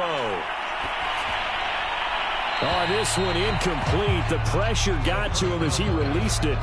And it's second down. No sense risking anything there on first down. Even though he's still in the pocket, he had a receiver out to his side, so just put that in a spot where the only people who could make a play on it are the trainers and the coaches. Well done. And he's going to get this pretty close to the first down marker at the Giants' 42. So 3rd and 2. This quite possibly 4-down territory, though, if they're stopped. They'll try and run here with Swift. And he's got the first before he's brought down at the 39-yard line. Well, that was big right there because they're in the bottom 5 in the league and converting on 3rd down. They needed that pickup in a big way. There were 2 things they said they wanted to win in this game. One, the turnover battle, and the second, 3rd down conversions. So they got one there.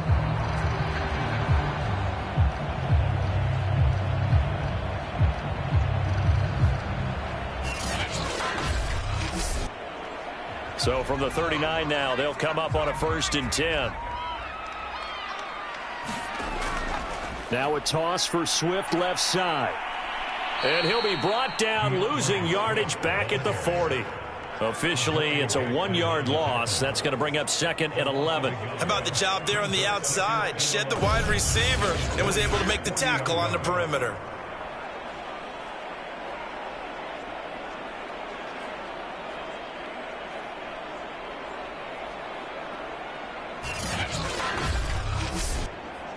Second and 11.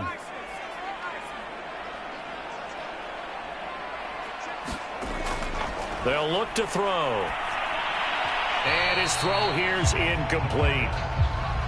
An incomplete pass on that last play, and that means they'll need to come up with something here on 3rd down. Back to throw here. And that's out to the flat for Swift. And he'll be taken down well before the first at about the 36-yard line. He did his best to just get 4 out of that, but not enough. And now 4th down. We can make this one pretty simple. Locked up all of his progressions downfield, forced to get it to his running back. But how about the way they ran to the football and knocked him down to force a 4th down?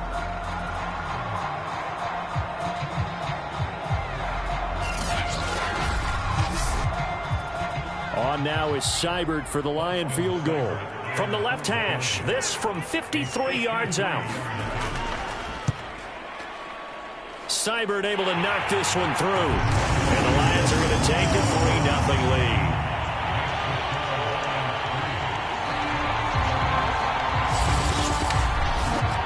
These kickers now, it's like we take them for granted. Kicks like that used to be such a big deal, and now you just expect them to make it. Yeah, you're exactly right, and we shouldn't take them for granted, but I have a theory about it. You want to hear it? Yep. They are more athletic now than ever before. Talk about kickers. Trace their backgrounds, trace their histories. You'll find that they were big-time athletes all along, but their kicking was so prevalent that we made them specialists. Well, and now those 50-plus yarders seem easy for some reason.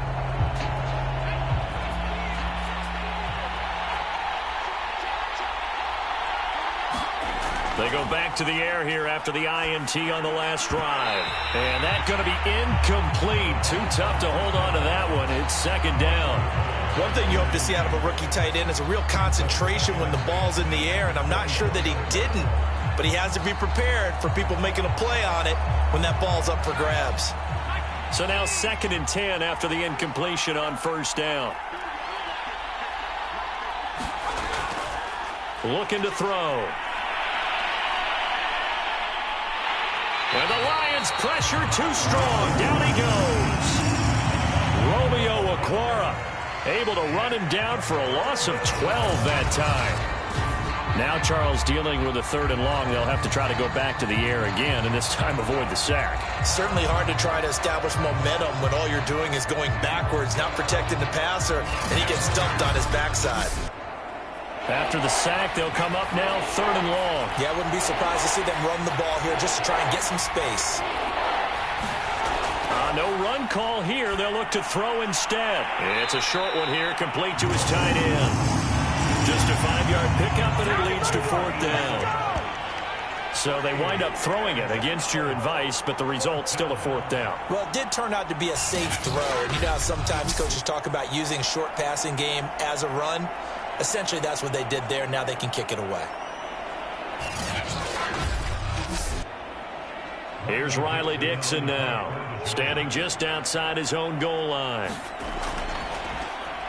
His first punt, 45 yards. This looks good as well.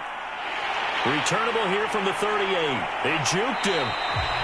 They'll get 9 yards on the return there following a punt of 42. And the offense will take over with a new set of downs. So here are the Lions to take over. They'd lost 2 straight coming in, but good news for them right now. They've got the lead and the football. Good starting field position for them here as they come up 1st and 10 on their side of midfield at the 47. Back to throw. And this will be incomplete. And I can see the officials kind of looking at each other down there, silently wondering, does this meet the level of grounding? Fortunately, he did have a receiver in the area, but I have seen less obvious throwaways called as penalties. And he's taken down at the 50 after a short gain of 2.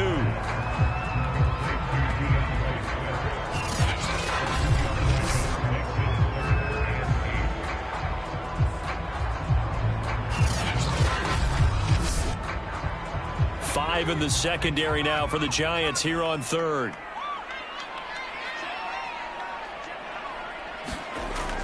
They'll set up to throw. Looking left side, it's complete. He's got it. And he is going to have a Lions first down as they're able to get the 3rd down conversion. That's a play that will likely be forgotten when you talk about big moments in this game. But plays like this are critical to keep drives going. And if points result, we'll call this play significant.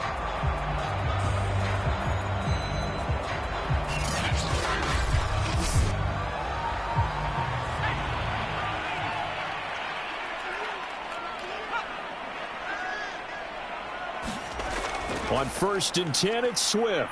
And this one goes nowhere. Losing yardage on the play back at the 46.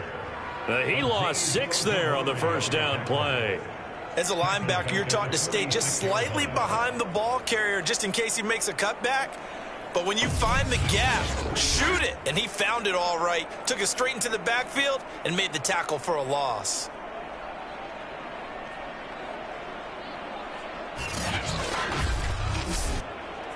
Second and 16.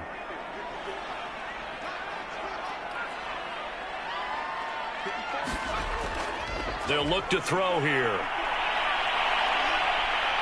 Under pressure, and down he goes. Azeez Ojulari.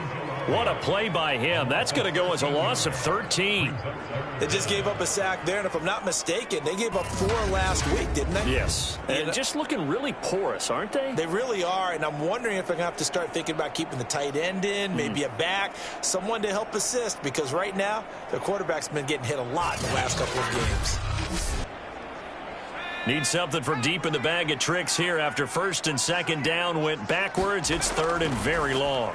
And that is incomplete. Coverage was awfully tight there on 3rd down. They actually closed off all the passing lanes, forcing the incompletion and bringing up 4th down. Here's Jack Fox now as he'll kick it away for the 2nd time. 46 on his first kick. This one in that neighborhood as well.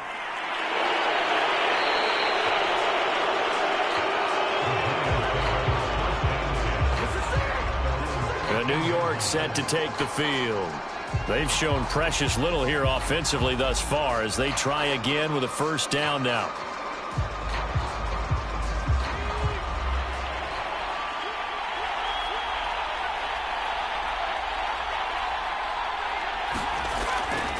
They'll start out on the ground. It's Saquon Barkley. And not much to speak of. Call it a 1-yard gain up to the 15.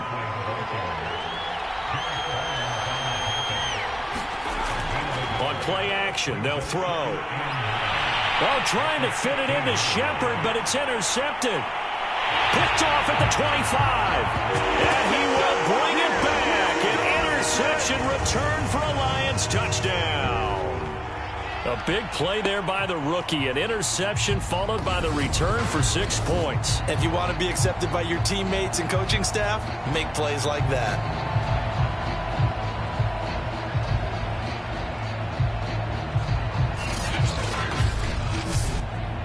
Austin Seibert on for the extra point.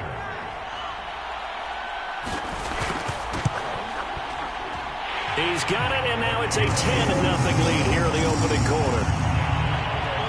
A heck of a play there defensively, getting the interception, navigating his way into the end zone for the touchdown. So an early 10-0 lead for them now as they kick it away. From a yard or two deep, here comes a return. And he will be taken down here as the first quarter of play will come to an end. 10-0 to score after one on EA Sports.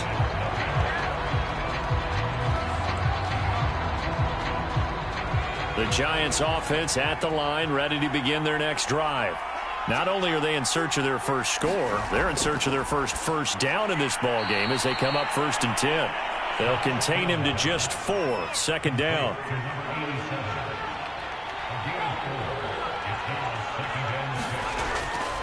A handoff to Barkley. And he's going to be met at the line of scrimmage and taken down.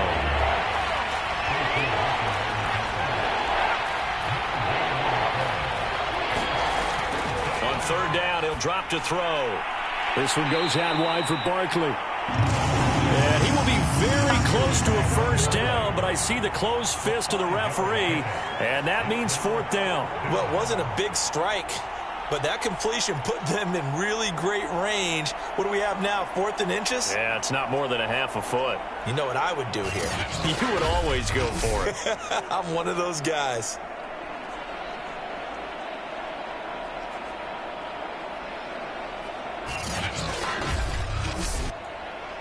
Here's Riley Dixon now as he's on to punt for New York. He's been a busy man here in this first half as he gets it away. Fair catch called. It's taken in right at the 20-yard line. It'll be a 39-yard punt, no return. And out will come the offense as they take over. DeAndre Swift heading back out with his Detroit teammates. The passing game, they've had more success there than the running game. Maybe something they game plan for. How come they didn't tell us about it? Because they wanted to keep it a secret. We did ask, didn't we? But I think what happened in this one is they've realized that they've established the run pretty well, and teams are going to key on that. They thought they could open it up and have success through the air, and that's exactly what's going on. Yeah, they've had success at least so far here in the second quarter. 2nd and 9 now. Catch is made by Hockenson, the tight end. Now after the completion, we're going to get a timeout, an injured player. While the training staff takes a peek, we'll take a break.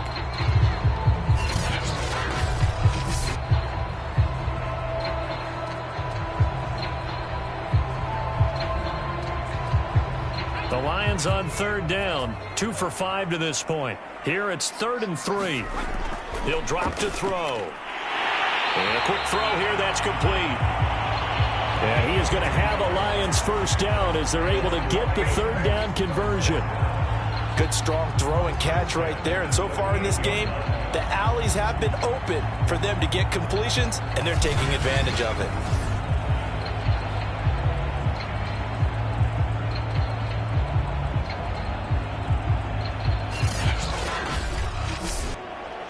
So here's a 1st and 10 at the 38. Here's a play fake as they set up to throw. And that's to Amon-Ra St. Brown. And that'll be good for 8 yards to the 45.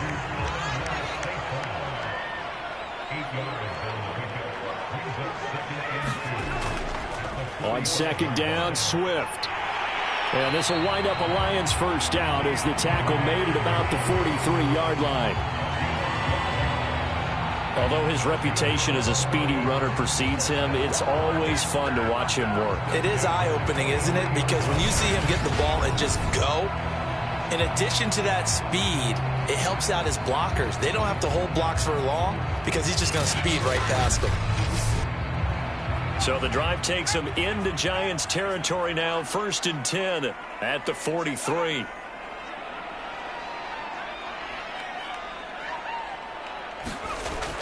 He'll look to throw. And he's got it. Got his man on the end round. Complete. 7 yards the pickup there.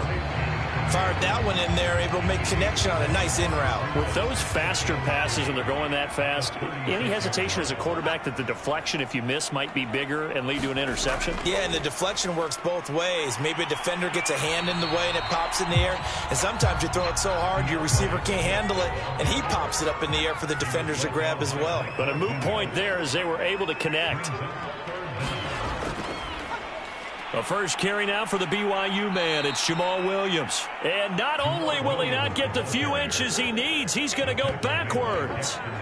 That winds up being a 4-yard loss and leads to 4th down. Defensively, he has been a presence in their backfield in the first half. Had a sack earlier, and now he comes up with a big tackle for a loss.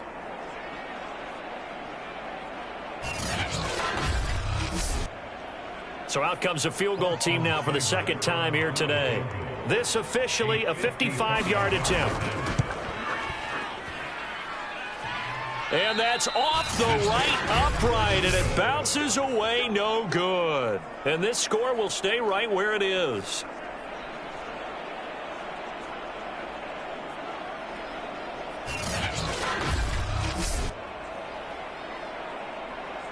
Saquon Barkley and the Giants offense set to kick off their next drive. And for him, it's been pretty limited involvement down on the scoreboard. Maybe time to turn to this guy. And you know me well. Winning games to me means starting with the running game and continuing to press the running game. Maybe you go away from him a little bit now, but the bottom line is he hasn't touched it enough to make a difference. Well, they haven't established that running game yet. The question is, will they? Now a throw over the middle, and he's got it to start the drive. And they'll work this down to the 40-yard line. Tackled there. I think that's a big pickup for a first down, because when you run a drag route against zone, you're sometimes asking for trouble because you might run into a defender. Yeah, well, there they ran into a first down. Executed it to perfection.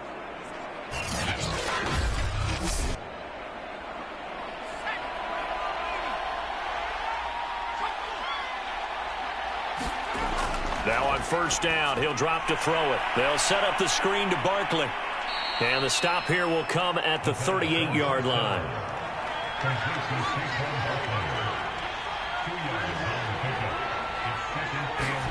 Here's 2nd and 8. He completes this to Russell Gage. And he is out of bounds inside the 30.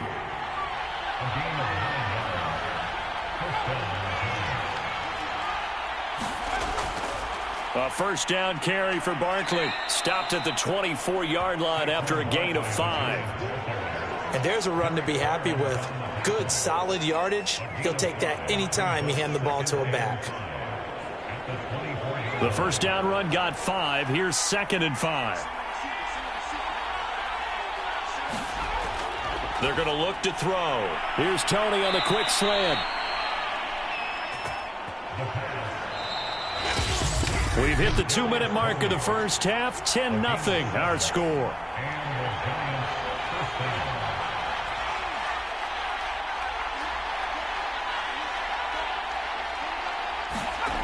They'll look to throw here on first down.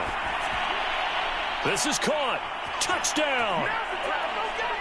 Russell Gage, his 2nd touchdown on the season. And the Giants have got it back to a 1-score game.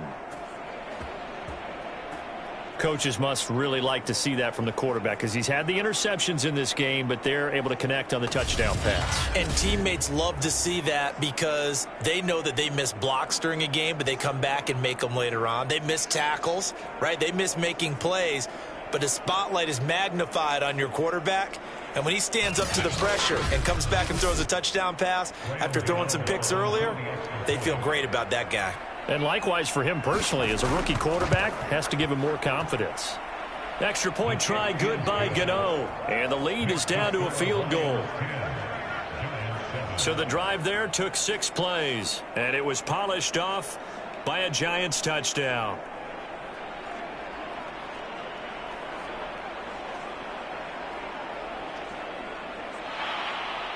Gano now following the touchdown here to kick it away. Taken in at the 3. And not much happening on the return as he'll get this to about the 23.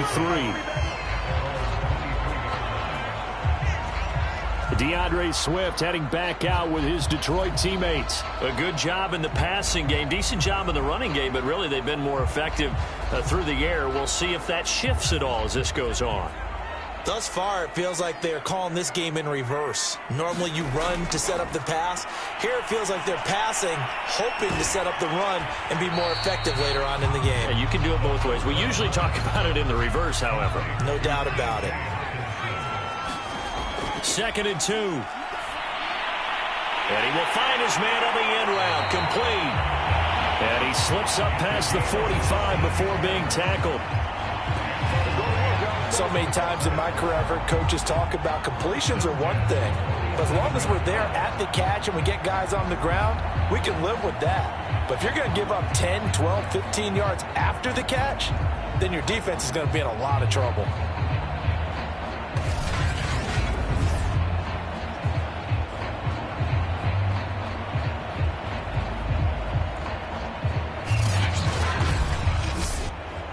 Back-to-back good plays have them on the move on 1st down. Now back to throw. Open man, he's got him, the tight end Hockenson. The Lions will use the first of their timeouts as they'll stop it with just over a minute to go before halftime. Only needing 2 yards on 2nd down. Back to throw again. Toward the sideline, and he will have the 1st down as he was able to keep the feet in bounds. So here's a 1st and 10 at the 38. Again, he'll drop to throw. Quick hitter here, it's complete. And he works it past the 30, almost to the 25. Now after the completion, we're going to get a timeout, an injured player. We'll check on his status when we get back.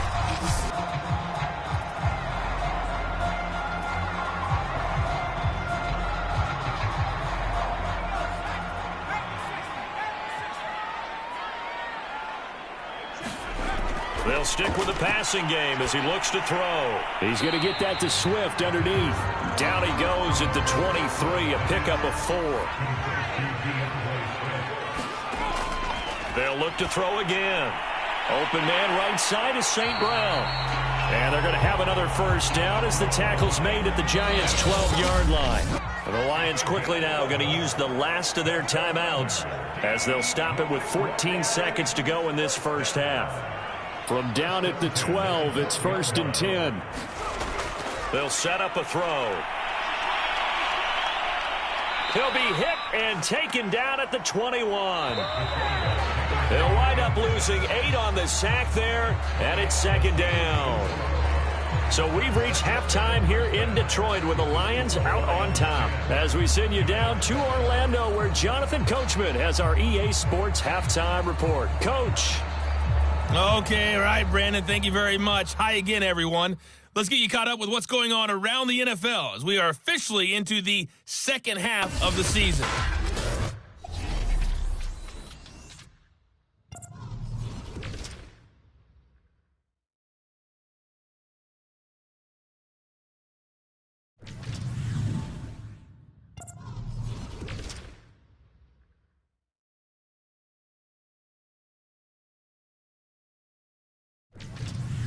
Lastly, let's check on one final game for you.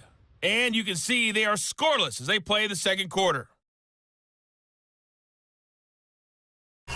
Meanwhile, in our game, it's been a defensive struggle. Which offense can break through in the 2nd half? To find out, let's hand it over to our broadcast team of Brandon Gaudin and Charles Davis. Okay, Coach, adjustments likely going to play a big role in this 3rd quarter in what's been a tight contest so far. And here comes a return from just beyond the goal line. And they'll get him down right at the 25-yard line, so the same result, and he opted for the touchback. And the Lions getting set to go on offense to start the 3rd.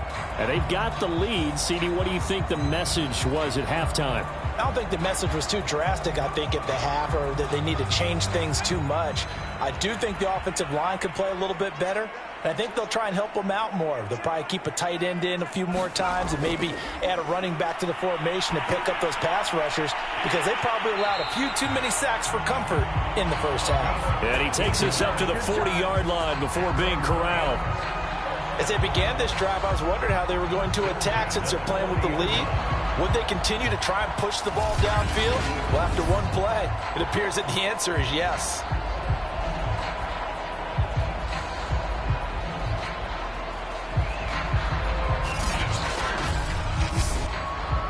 So quickly all the way up at the 40-yard line.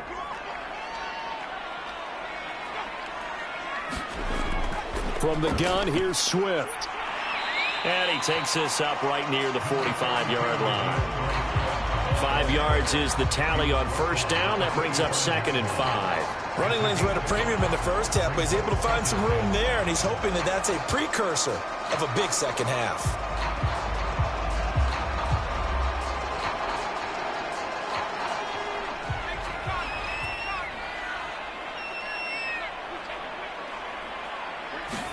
Second and 5. Finds a seam inside the 40. And finally taken down at the 30-yard line. It's taken a while for this offense to get going. A little creaky at the start, but they're oiled up now. A nice throw there, and they're really putting together a good drive.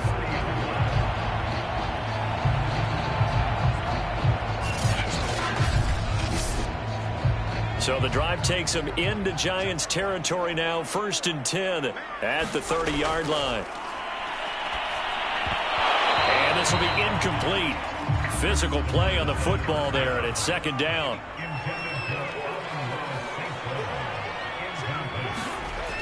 He'll try again with the arm here on 2nd down.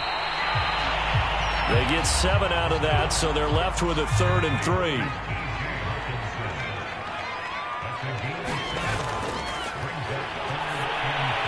They'll try and set up the screen to Swift.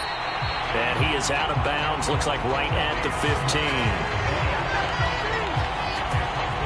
Well, they certainly had success throughout this contest getting him the ball in the passing game, and there he picks up another first down. Whatever they saw going into this one, they've been able to capitalize on it, and no adjustment has been made to take it away.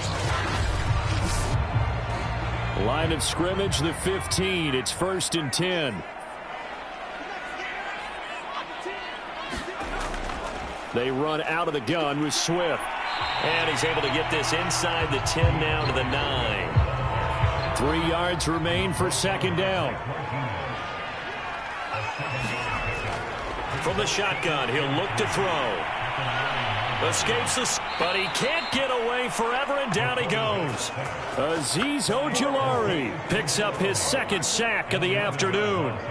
Well, I think that time he just maybe held on to it a little too long, CD, because after a couple of seconds in this league, you know those defenders are coming. And how many times do we talk about complementary football? And we're usually talking about, does the offense help the defense? Does the defense help the offense? I think in this case, does the quarterback help out his offensive line? You only have a certain amount of time to get rid of the football. They can only do so much. On this play, he took them to the limits. Now on 3rd and long, they'll look to throw. That's complete to Swift out of the backfield. And he'll get inside the 10, but he's short of the line he needed. They pick up 10, but it'll still lead to a 4th down. Nice job understanding the situation. 3rd and long, kept the play in front of them and made the tackle. They gave up a good chunk of yardage, but it does force a 4th down.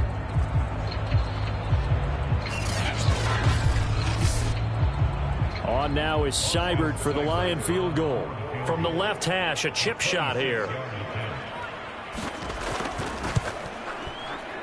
Seibert's kick is good. And the lead stretches to 6 here. It's 13-7.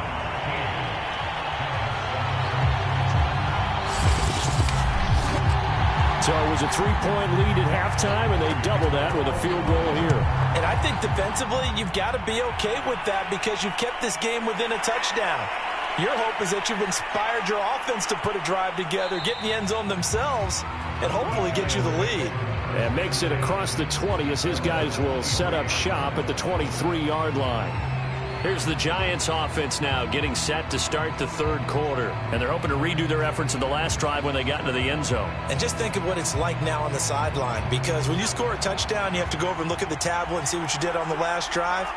When you scored points, it's a whole lot better view than when you're trying to figure out how to fix things there. And this has been a familiar sight all afternoon as they stop him behind the line. 2 yards the loss, 2nd and 12.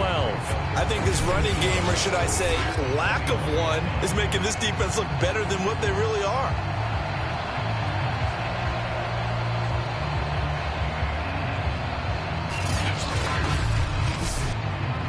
So the opening play of the drive goes backwards. Now they'll come up on 2nd and 12.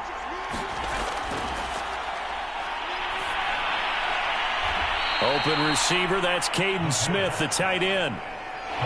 For the Lions, an extra DB in the game now here on 3rd down.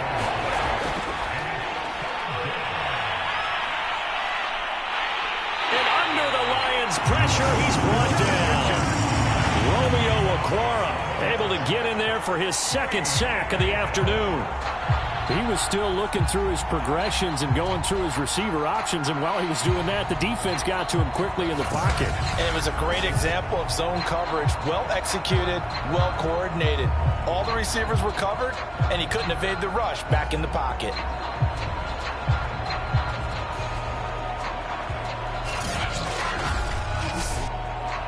Here's Riley Dixon now as the drive goes backwards, so he's on to punt it away.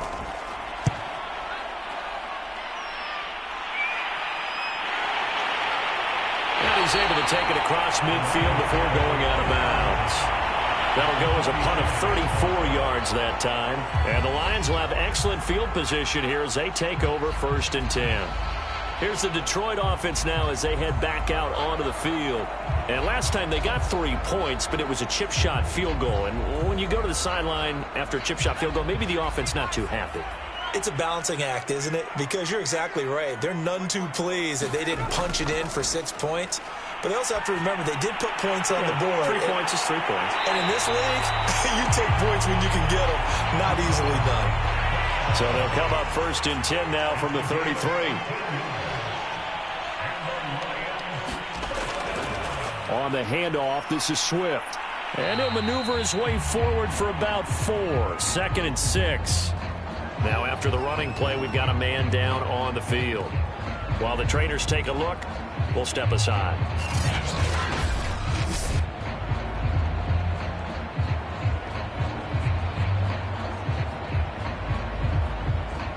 The run got 4. Now they deal with a 2nd and 6.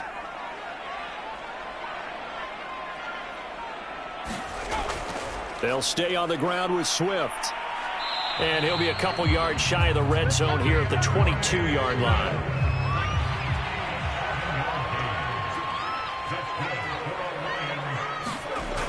They go play action here on 1st down. That is caught at the 7. And he is out of bounds, but first he gets it inside the 10 to the 7. Well, this is a defense that's definitely on their heels now because they gave up the running play for good yardage 1 play ago. Now the pass here sets this offense up 1st and goal. They're going to have to dig in strong now because they've been in retreat so far on this drive. This offense on the march.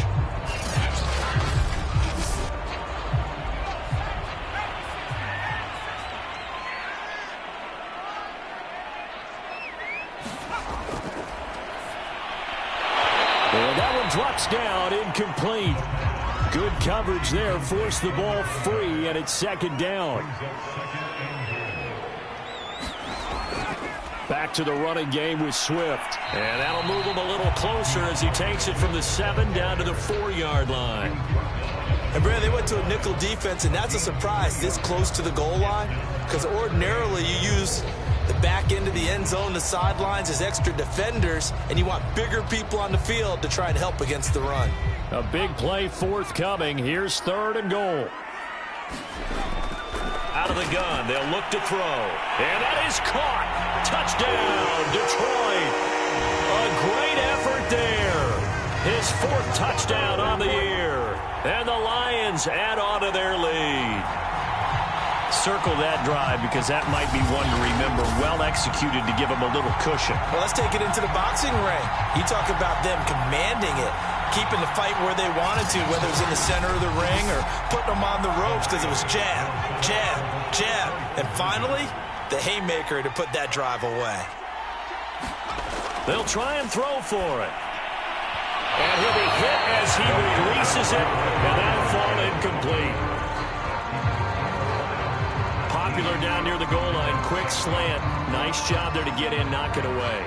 It was. One of the other things you're concerned about when you throw that route is to make sure your offensive linemen use their leverage to get the hands of the defensive front down so you can throw it through that little bit of crowd and get it to the receiver. In this event, they did, but a nice play by the defender knocking it away. Fielded just outside the goal line. And they'll get him down inside the 30 at the 27.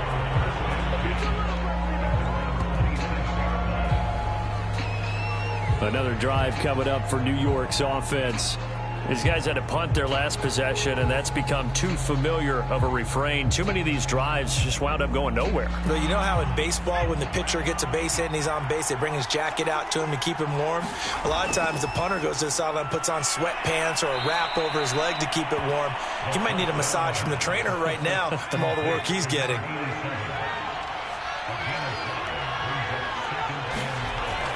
A give to Barkley out of the gun. And he'll be tackled just past the 35 at the 36. These guys have punted 4 times already, and they're staring at a 5th, barring a conversion here on 3rd down. And he will have a first down here at about the 40. Give him 3 yards and a fresh set of downs.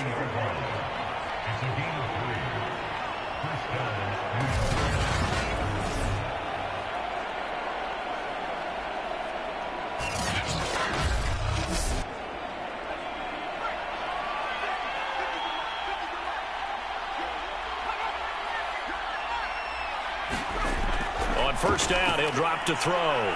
It's hauled in by Shepard. 3 quarters have come and gone. We'll return with more after this break. You're watching the NFL on EA Sports.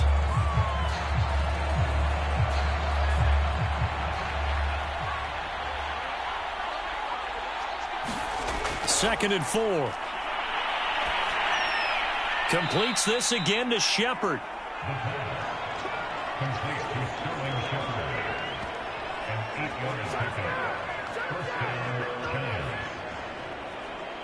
So the ball moves into Lion territory now. Here's 1st and 10 at the 47.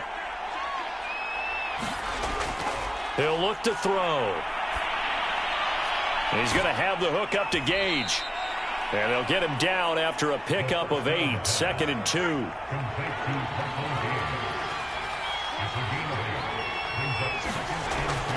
They'll look to throw.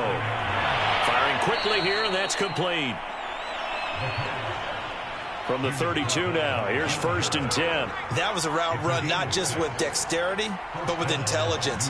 Found the hole in the zone, made sure the quarterback saw him, and was able to make the sure catch and flip the down marker back to 1. Now he's tackled a yard short of the marker. Good gain of 9 on first down. Looked like a pretty good, safe play right there. No, he's had trouble with the interceptions in this game there. Hits his guy out in the flat. Yeah, so many times we hear quarterbacks and offensive coordinators talk about in your progressions, you're either throwing the touchdown or you're throwing the check down. But earlier in the game, it was touchdown or interception. Now he got to the check down, a nice safe throw and a good one. So here's a 1st and 10 now down inside the 20. Here's a give to Barkley. And they've got it inside the 10 at the 8. That was good, tough running right up the middle. And if the defense can't penetrate and make him slow his pace or change direction, that's often the end result.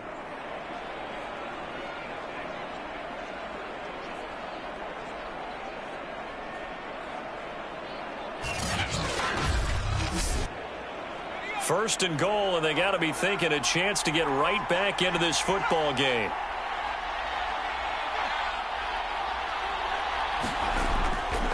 first and goal. Foster.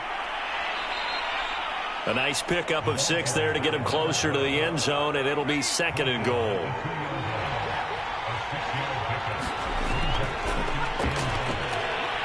And he's going to ball his way into the end zone for a Giants touchdown.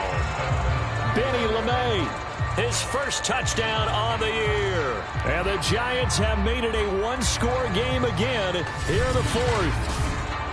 So how about that for an answer? They get the touchdown there, and it's back to a one-score game here in the fourth. And that's what these guys have done all game long because they've scratched and slashed their way to stay in this game. And by now, we should all realize they're not going away. Now the pressure again swings to their defense because they're going to need to find some way to get the ball back. Gano now to add the extra point.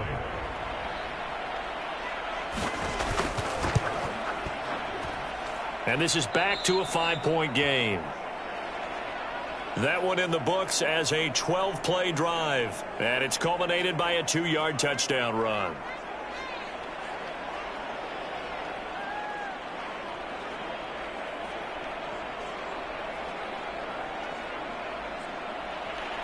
Gano now following the touchdown here to kick it away. Taken in at the 3. And he'll be stopped up at the 25. DeAndre Swift heading back out with his Detroit teammates. And in the early going, the running game, as we see the numbers, it just wasn't on point. Well, now it's gotten more true to form. And sometimes it takes a little while for an offensive line to get in sync because early in a game, defenses throw different patterns at you, different formations, different sets, and you might not block them quite the way you want to, but as you start to get into a groove and you figure out what they're doing, now it all comes together, and that's what we're seeing right now. And they're able to get this one across the 35. Line of scrimmage, the 37 on 1st and 10. They'll drop to throw. And he can't get away from the pressure. The Giants get there. Azeez Ojulari able to record his 5th sack of the season. It seemed like he kept going through those progressions, and I thought he might dump that underneath, but he couldn't get rid of the football in time. And I have to wonder if he was thinking while he was back there, I wish there were a lot less progressions on this play, just someone that I can dump the ball to and get it out of my hands. Now then, after the sack, it'll be interesting to see what they have planned for 2nd and 23. Here's a handoff to Swift. And he'll get it up to the 33-yard line. The Lions on 3rd down. They've hit on half of them, 5 for 10. This is 3rd and 14. Back to throw here. He's going to float this one deep right side. And that's caught inside the 35. And he'll go down, but not before getting this inside the 30. A big play that time through the air. 38 yards. So far, I'm not sure how this drive's going to end, but how about the way they flip field position there? A nice attacking play that picked up a heck of a chunk of yardage.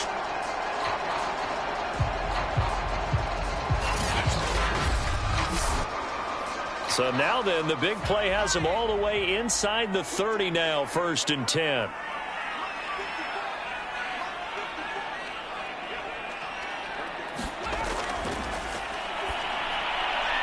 Now a throw here, hauled in. And this will leave him a yard short. Nice pickup of 9 yards on 1st down. When you see zone defense and you know you've got a drag route on as your primary call, you've got to be really careful as a passer about how far you let your guy go because you might wander into some tough coverage. Clock continuing to run. They'll probably wind this all the way before snapping it on 2nd down. They'll run the draw here with Swift. And he's brought down just outside of the 10 at the 11. 63 yards rushing for him now as he's carried it 13 times. But they didn't accomplish their goal. They didn't get a stop there, gave up another 1st down. They have all 3 timeouts in their pocket. I think defensively you got to start thinking about using them here. I was just going to ask you at what point you think now's the go time? I think now's the go time. I don't think you sit back and wait because they can take a lot of time off the clock between plays and run 3 to 4 and really put you in a stressful spot.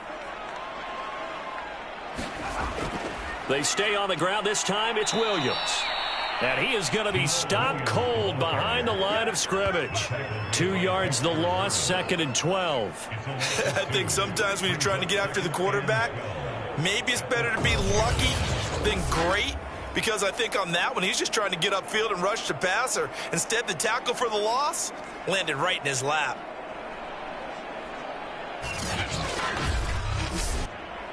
A rare misstep on that last play because the drive has been strong, but now it's 2nd and 12. Fourth quarter, down to the final 2 minutes, and we've got a one-score game.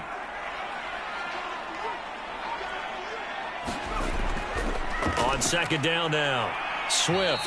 And here he'll get it down to the 7. And now right out of the 2-minute break, we'll get a timeout used defensively with 1:56 to go. Now, this is a big 3rd down, and you'd have to think we'd see a timeout right away if they can't stop him here. Looking to throw. Oh, no, he lost the football. And the Giants have it. It's picked up. And a big turnover there as his guys will get the football back. All I know, partners, that with every play call that came in, there was a little discussion about, hey, we can seal this bad boy. We can really put ourselves in a great spot to take total control, and yet they find a way to cough it up. Yeah, the 2-score game opportunity eludes them, and now a chance for the other side to come back here. Yeah, that means defense has to go out there and make some plays themselves. So we call sudden change. Let's see if the defense is mentally ready to take care of it. He'll look to throw. That's going to be caught by Tony. And he'll be corralled well upfield right around the 40-yard line. First down now, but that clock rolling. And he can't get a throw away. He's taken down. Now we've got a Giant player here slow to get up after that last play. While the training staff works on him, we'll step aside and be right back.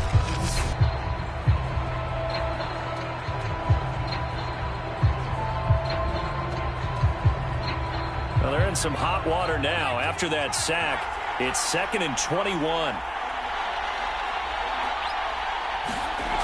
He's back to throw. And that is incomplete. A lot of force bearing down on him there. He could not hang on. It's 3rd down. They'll look to throw. And the throw there going to be incomplete. They're down by 5. They've got to go for it here on 4th down. As expected, they're going for it to keep the drive alive. Now a desperation throw deep downfield. And a high throw there as this is knocked away down to the ground and incomplete. They had to go for it with such little time remaining. And the Lions will get the football back in terrific field position.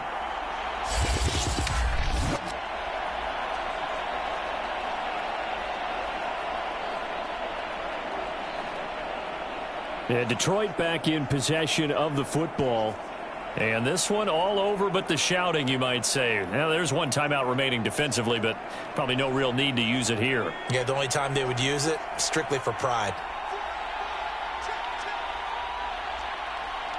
And the Lions will take the knee here with victory in the cards. The Giants going to burn their 3rd and final timeout as they'll talk things over prior to this upcoming 2nd down play. And they'll indeed take a knee. So time to start going in the other direction as they come up now 3rd and long.